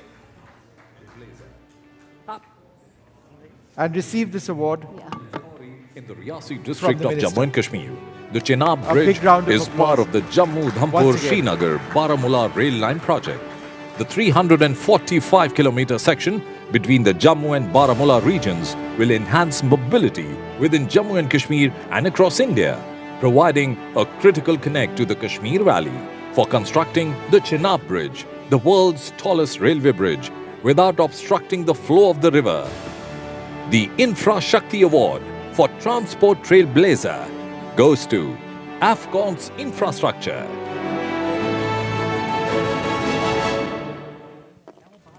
An engineering marvel, and what kind of a message this sends in terms of India's capability that is now best in the world.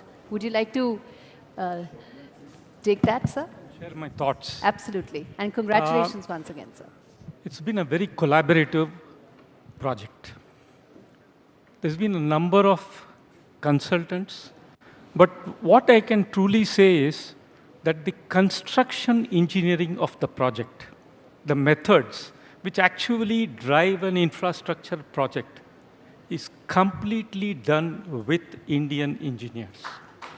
So the message I think it has sent out to the world is that we in India have the capacity and the capability to build world-class infrastructure with precision and the highest standards of safety. Not a single fatal accident on the project. Wonderful, sir. Wonderful. Congratulations, sir. Thank you very so much. much. Thank you. I'll just grab that. Thank you very much, sir. Come, shall we get a photograph?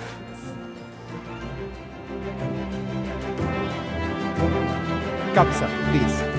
I'd request Mr. Gadkari to be... Stay with us, sir. Stay with Our us. next Got it. category of the NDTV Infrashakti Awards is Infra Visionary. And the nominees in this category are... The VT.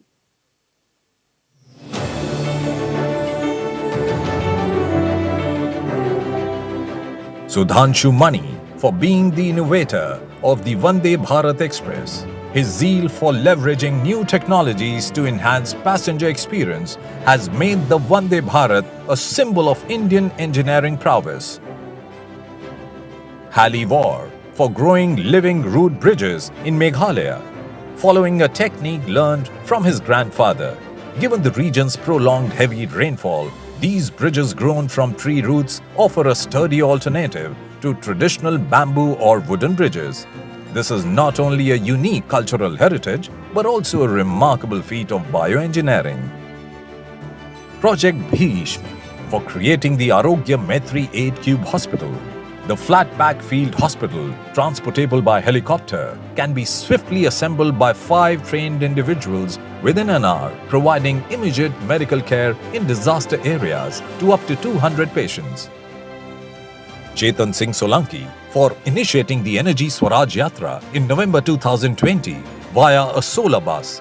The Yatra will span 11 years until 2030. To date, the Yatra has covered over 51,000 kilometers, interacted with nearly 250,000 individuals with the aim of promoting energy literacy and encourage a movement for 100 solar energy adoption. Sir, could you do the honors with the announcement of the winner?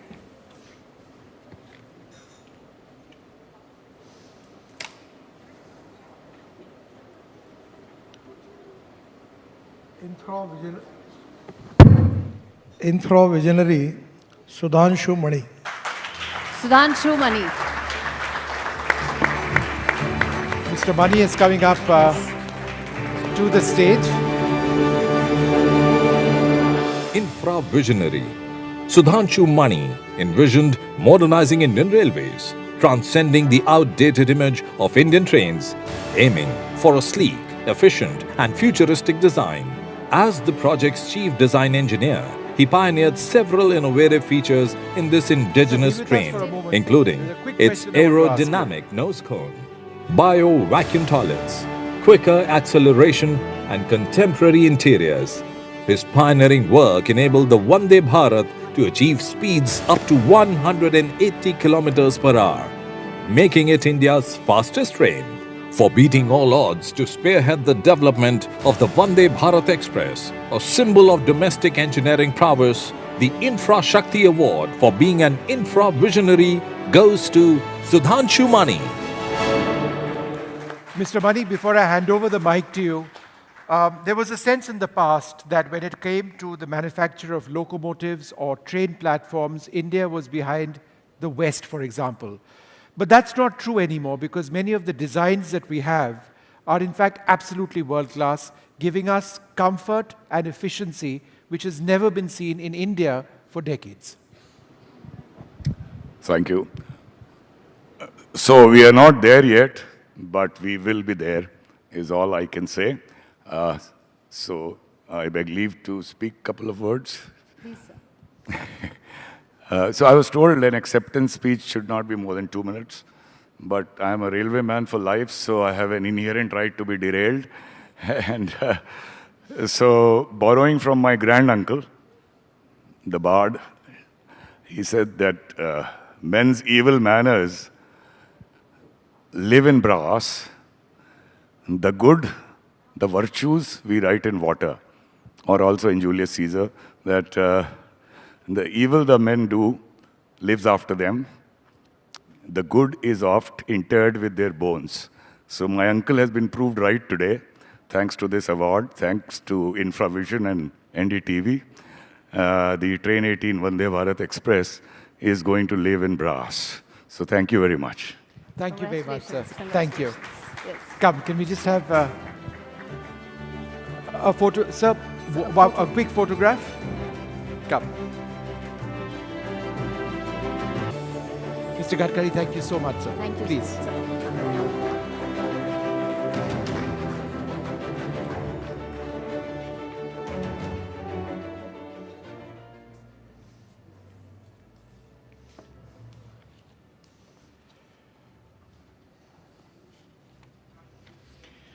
Well, we now move on to our next category, the Urban Infra Hero, and the nominees in this category are in this report.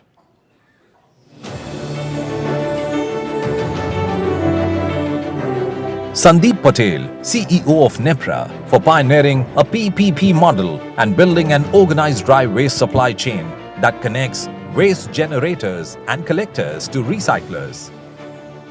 Surat Municipal Corporation, for revitalizing the Surat Castle, transforming it into a city attraction and economic hub.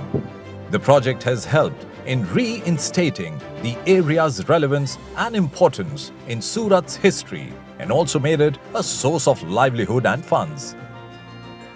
Subbalakshmi K, for using Munify to bring together municipal projects and financiers, addressing urban and climate crisis through financing support for local government projects. Akhilesh Srivastav, Road Safety Ambassador at the International Road Federation, Delhi, for leveraging technology to champion the important cause of road safety, the 9th greatest reason for fatalities in India. His focus is on the importance of training drivers and riders to reduce traffic violations and eventually road fatalities. To give away this award, I'd like to invite on the stage Mr. Malana Sasaru, CEO of the Provident Housing Limited. So if you can just join us. Come, please.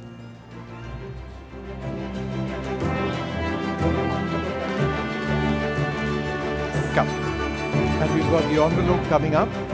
If you can just announce this.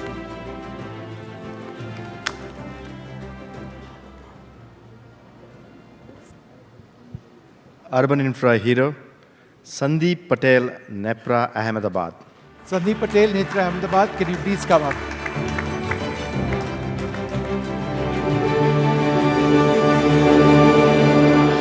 urban infra hero.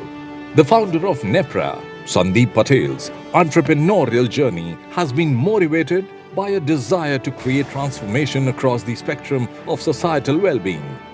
Through his innovative end-to-end circular waste management and sustainability solutions model, Sandeep has brought diverse stakeholders from government bodies, aggregators, waste pickers, collectors, and other enterprises onto a single platform with the belief of impacting people and the planet positively. For operating on a PPP model across India and building an organized dry waste supply chain that connects waste generators and collectors to recyclers, the Infrashakti Award for Urban Infra Hero goes to Sandeep Patel. Congratulations. Before you leave, I'll just ask you a quick question, if you can grab the mic. Garbage collection in India, it's not something we typically do very well, particularly in our urban centers. In as much as you've worked in the technology, what about the mindsets? Is that a problem? Garbage segregation, it's still not something where we are anywhere close to being able to do efficiently and at scale. I completely agree with you with that challenge. But I think with 16 years of failures and learning from them, I think we have cracked the code.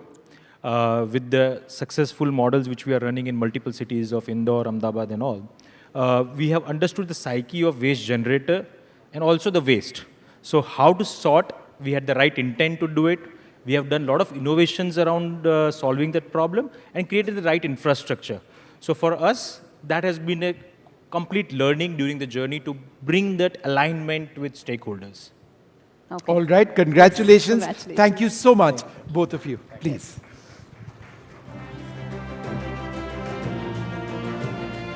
Well, our next category of the NDTV Infrashakti Awards is for Rural Infra Pioneer, and the nominees in this category are in this report.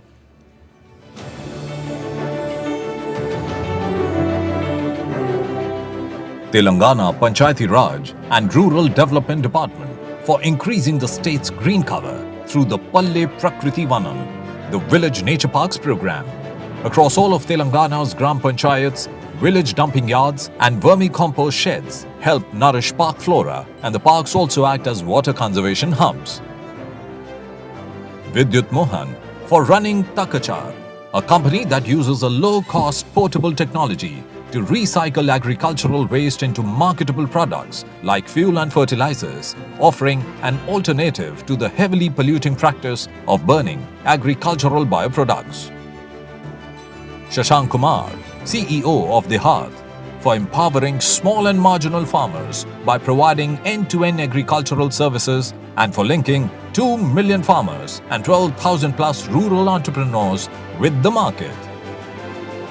Ganga Praharis, for volunteering to keep the Ganga clean as part of a cadre of over 4,500 community volunteers from riverside communities along the Ganga River Basin in 11 states of India. They have undertaken over 2,025 conservation activities like cleanliness drives, plantations, awareness programs across the Ganga Basin so far. To give away this award, I'd like to invite on the stage Girish Bhardwaj, Padma Shri winning social worker, who's also known as the Bridge Man of India. Sir, please.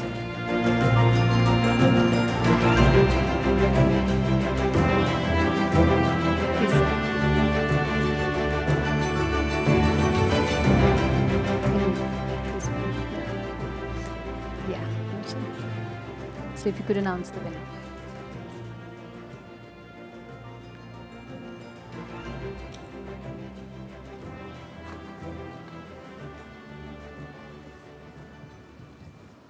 Shashank Kumar, D8, D8.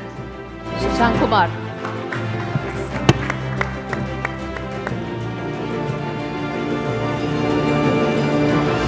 Rural Infra Pioneer. As the CEO, Shashank Kumar has been the driving force behind D-Heart's mission to empower small and marginal farmers by providing end-to-end agricultural services and connecting them with markets.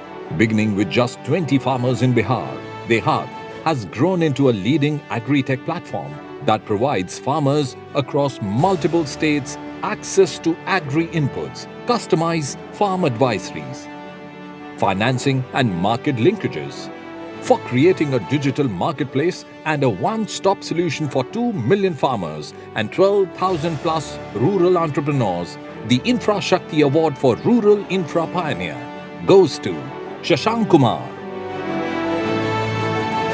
Shashank, what has been the experience like? And it's 2 million farmers and counting. What has been the experience like? What are they saying in terms of the difference this has made to their lives?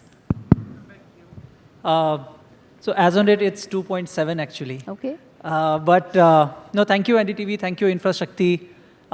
This journey started back in 2011 with mere 14 farmers. And then we had a gut feel that sooner or later, physical as well as digital infra connectivity will improve. And that will bring a lot of ease to reach out to millions of farmers to give them basic access of agriculture value chain services. And that's exactly what DeHaat has been doing as on date. I take a lot of pride to say that the way how we have built last mile infrastructure, last mile supply chain to provide complete end-to-end agri services to farmers, right from beej se bazaar tak.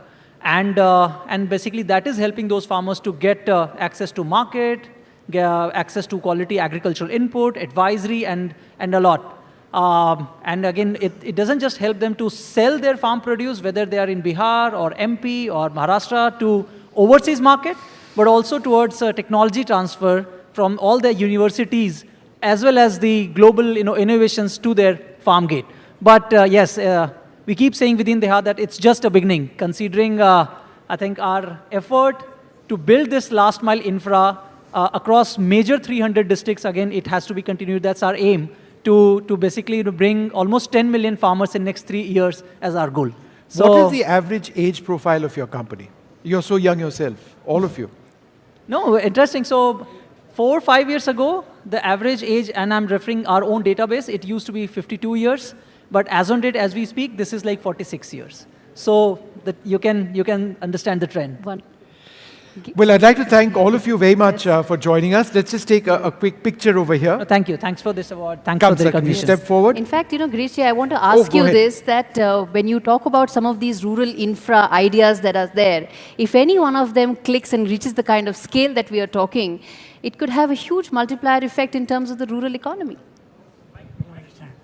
So what kind of an impact some of these experiments, these ideas and solutions could have in the rural economy? Yeah. So, go ahead, sir. Please go ahead. Yeah. It's a wonderful thing. So there are many people in different fields they are working, and that is a need now, need of the hour. You have shown the heroes. Yes. Their works and all. So if you are trying always to be normal, you'll never know how amazing you can be. These people are amazing. They have done wonderful. Absolutely. Thank you very much. Thank you so much, sir. Thank you. Let's take a group picture. Please. A group photo. Yes.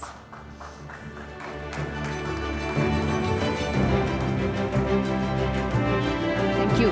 Thank you. Congratulations once again.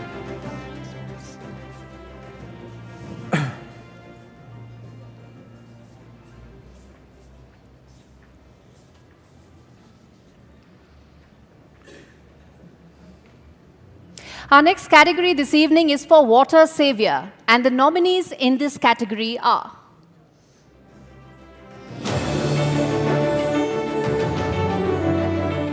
Dr. Pradeep Thallapil for using nanotechnology to create a water filter for pesticide removal and the supply of affordable drinking water. He hopes to provide clean water for all at affordable cost using advanced materials. The water filter technology developed under his guidance is estimated to have reached about 9 million people. Arun Krishnamurthy for facilitating the cleaning of more than 460 lakes and water bodies across 18 states with the assistance of local volunteers. Since launching the Environmentalist Foundation of India, EFI, in 2007, he has mobilized thousands of people to help clean and restore 462 of India's lakes. Kheti for manufacturing greenhouse in a box to help small and marginal farmers produce 7 times more output with 90% less water. They are currently working with 1,000 farmers in 6 states and aim to reach 50,000 farmers by 2027. Dwarika Prasad for encouraging villagers in Chamkot district to dig 3,500 ponds to recharge groundwater since 2021, convincing them that this was a good way to honor their dead or to celebrate an occasion. To give away this award, I would like to invite on stage Rajendra Singh, Ramon Magsaysay winning water conservationist and founder of Tarun Bharat Sangh, and Omar and Razik from the Futures Group. The Futures Group is associated with several business ventures in recruitment, staffing, fisheries, construction, healthcare and education. Please, sir. Let's get the wonderful. Please, sir.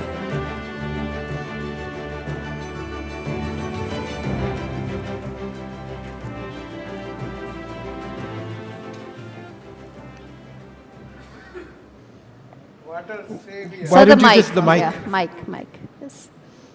Can you read it out once again? Water Savior, Arun Krishnamurthy, Chennai. Arun Krishnamurthy, Chennai.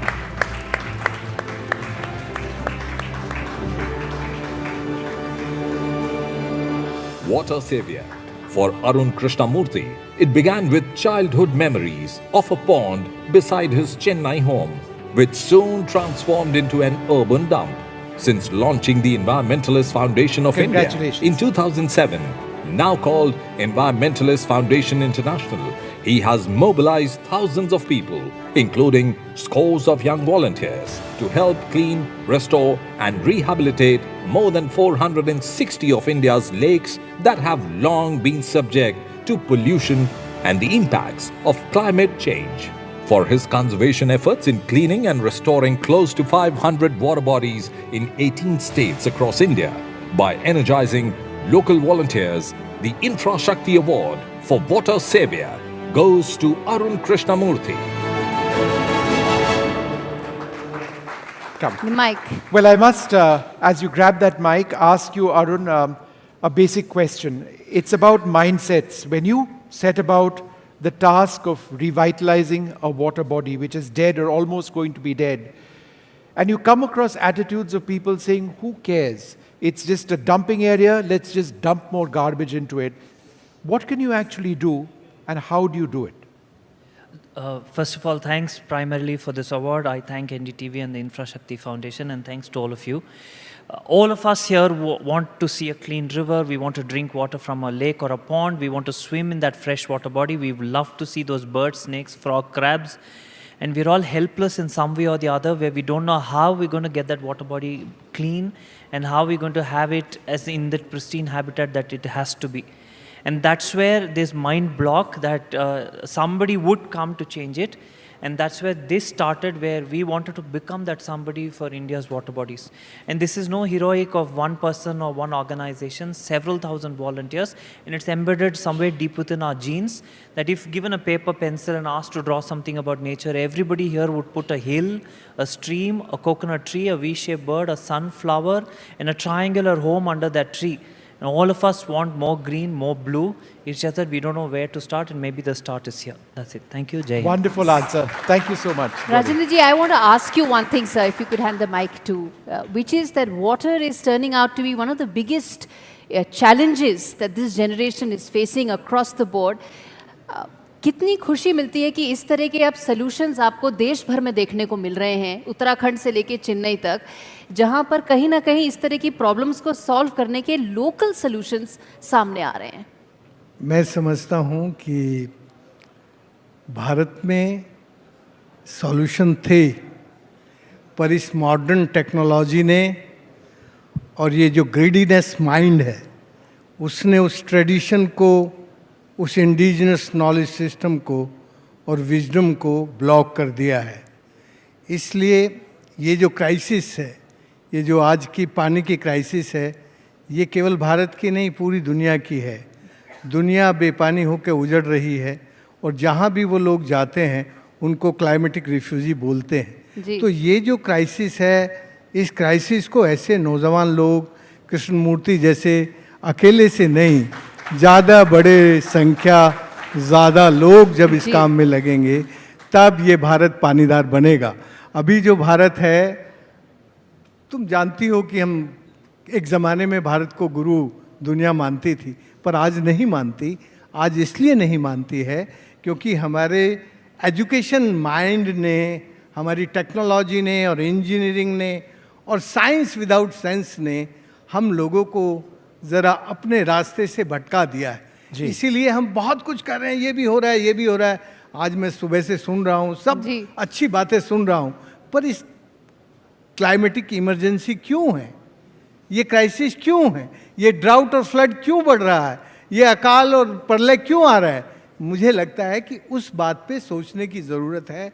आज हम लोग जो पढ़े लिखे लोग हैं वो उस तरफ नहीं सोचते, वो केवल जो हमारा लालची दिमाग है उसमें से केवल प्रॉफिट के लिए सोचते हैं, शुभ के लिए सोचना बंद कर दिया।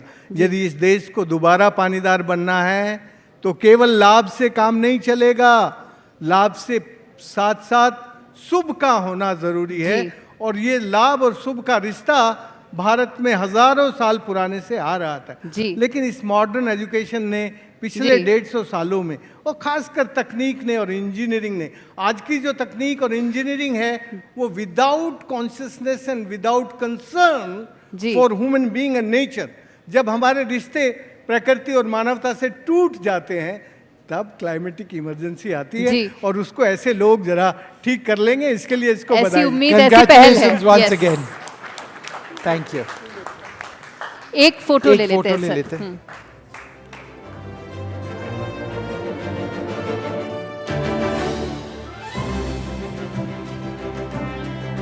Thank you ji.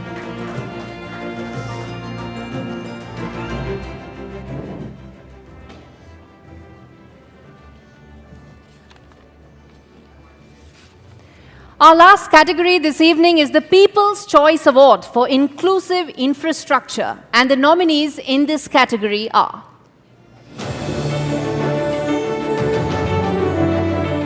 Anuprayas for creating a range of accessibility solutions for public places, ensuring that those with disabilities can commute with ease and minimal assistance.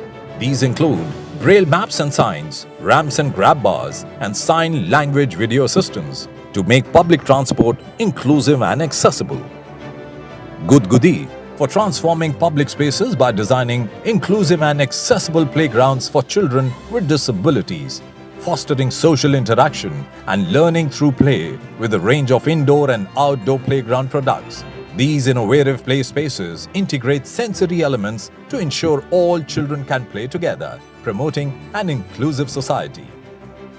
Swarga Foundation for leading initiatives in Coimbatore to make police stations, railway stations, corporation school buildings and toilets accessible and wheelchair-friendly. And for starting Sarathi, a wheelchair-friendly transport service. Samarthayam for promoting the understanding and implementation of accessibility in sustainable built, social and virtual environments through various projects and advocacy efforts. This includes initiatives in public transport, education and tourism to ensure inclusivity for all. To give away this award, I would like to invite on stage Mr. Tarun Garg, COO of Hyundai Motor India Limited, and Arman Ali, Executive Director, National Centre for Promotion of Employment for Disabled People.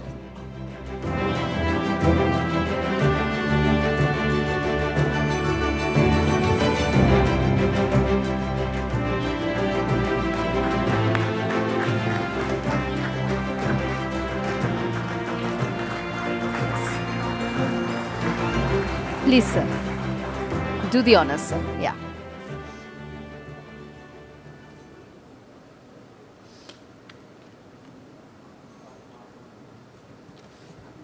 The award for inclusive infrastructure goes to Swarga Foundation. Swarnlata Foundation.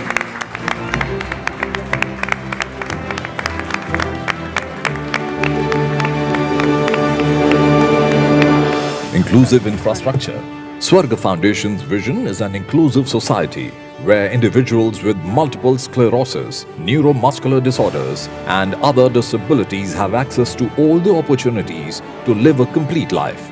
Their ongoing initiatives include making all corporation schools within Coimbatore city wheelchair accessible, with accessible toilets, launching Sarathi, Coimbatore's first disabled-friendly transportation service, making police stations in Coimbatore accessible to all, and renovating the wheelchair-accessible Don't go toilets anywhere, of we aren't done Coimbatore it yet. railway There's station questions to which are make them usable. For improving access to opportunities that are inaccessible due to a lack of infrastructure, the Infrashakti Award for Inclusive Infrastructure goes to Swarga Foundation. Come, please. Come, please. Give it to her. Yes. Let me, should you hold it up? Why don't you hold it Yeah. up? Let me In fact, say ask a you few- a very basic question. We are here and we are talking about sustainable infrastructure growth. When it comes to people with different abilities, how important is it for us to be sensitive about requirements when we plan, for example, urban development? Thank you so much for your question. I'm incredibly privileged to be receiving this award today. And people call me with different names. They call me wheelchair-bound, Divyang and special. I'm here to tell the whole world that I'm not just special, I'm limited edition. And I'm not special because of my disability, but because of my ability to convert every adversity into an opportunity. So, my husband, Dr. Guru Prasad, and I started Swarga Foundation 10 years back. In the last 1 decade, we have impacted the lives of more than 10 crore people across India in the areas of advocacy, accessibility, rehabilitation, and parasports. Today, this award just doesn't belong to me, but to my team at Swarga Foundation, to my children, and trustees of Swarga Foundation, and also to Anjali, Pancham, and Aditi, who are my co-recipients. Thank you so much. People should realize that, today is such a great day that Adani Group, NDTV, and Infrashakti Foundation has acknowledged our efforts in the field of accessible infrastructure and travel solutions. That itself is a testament to tell the whole world that we are bridging barriers one step at a time, and also proves that everyone matters. Thank you so much.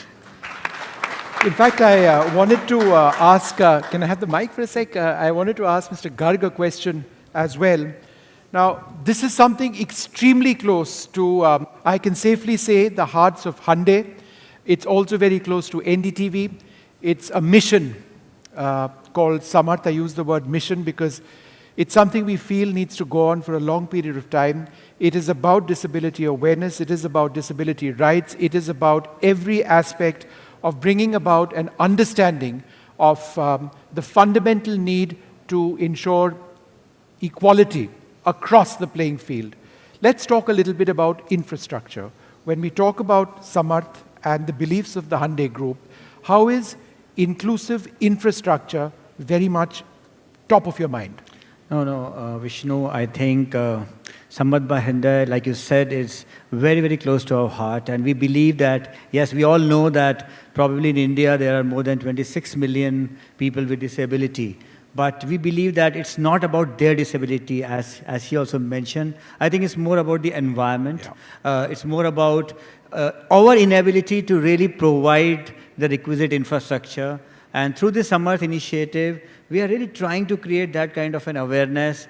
And I can tell you, in the last few years, I have seen the ramps coming up in stages. I have seen so many things happening. But I still believe that we are still like a drop in the ocean. There is still so much more to do. You need to start at at home. So at Hyundai, we have ensured that now close to 99% of our dealer showrooms and workshops are wheelchair accessible. We are really trying, we know that to make a difference, we cannot do it alone. So we are really trying to increase awareness. I can see a lot of social narrative going around it. So I believe that going forward, like you said, this is not a one-off event. No. We need to consistently work together. And we're very happy, very thankful to, of course, NDTV to really partner with us and really create that kind of a moment where everybody, every citizen of India really wants to be a part of it and make sure that whenever we see that there is the accessibility is not there, we raise our voice, we raise the concern, and then I think it will become an integral part of the system. Absolutely. So yes, beginning has been made, and I assure you that as far as Hyundai is concerned, we are going to be consistently working on it and investing in it. And thank you for this opportunity, and congratulations, ma'am, for really doing such a great job. Thank you very much. Congratulations. In fact, Arman, I want to ask you this, that talk to us about the thoughts that are going in your mind, the fact that inclusivity infrastructure is now being mainstreamed to a large extent, the thoughts that are going in your mind, the change that you've seen in the last decade or so in terms of infrastructure accessibility. No, I was surprised that I was asked to come to this event, and infrastructure talking about disability. I think we have moved way forward in last 2 decades, and this is brilliant. This is like you're trying to mainstream disability and not looking at disability in isolation. And I think infrastructure creates some biggest barrier for disability inclusion. It's your transport, your buildings, your systems, and everything around that you build, which keeps disabled people out of the drawing board. I think this is a brilliant initiative. Congratulations to NDTV, Adani Group, and the entire team here. And I see that I know Swarnalata and everybody here. They're all my comrades and in the work, and it's heartening to see there's so much happening and so much of support. And it's not limited to only one particular community now. It's like everybody's taken. And my kudos to Tarun, I think, for the kind of initiative he has taken in partnership with NDTV and Samarth. We closely watch him and collaborate wherever we can. So, brilliant, I think. Congratulations to all. Absolutely. Yes, thank you so much. Mainstreaming disability rights and awareness is what this is all about. We'll continue doing that. But there is still enough time for a group photo. If you want 10 group photos, do come forward as we wrap up this evening's proceedings, but there'll be a little bit more. Just a little bit. I think there's a vote of thanks also. Yeah, there's a vote of thanks, yes. Come, photographs first.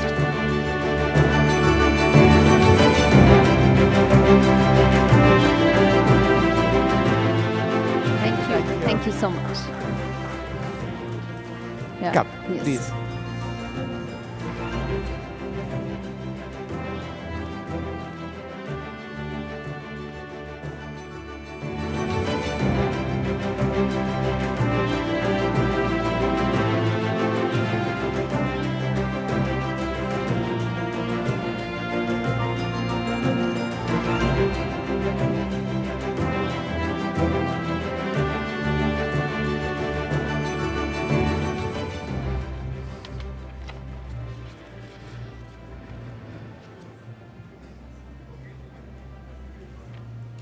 Thank you so much, ladies and gentlemen, for being a part of the Adani Presents NDTV Infrashakti Awards. Knowledge partner, the Infravision Foundation. Powered by Futures, associate sponsors, Provident Housing and NBCC. We would now like to invite you all for dinner. Thank you. Thank you all very much for being with us, and thank you for your support.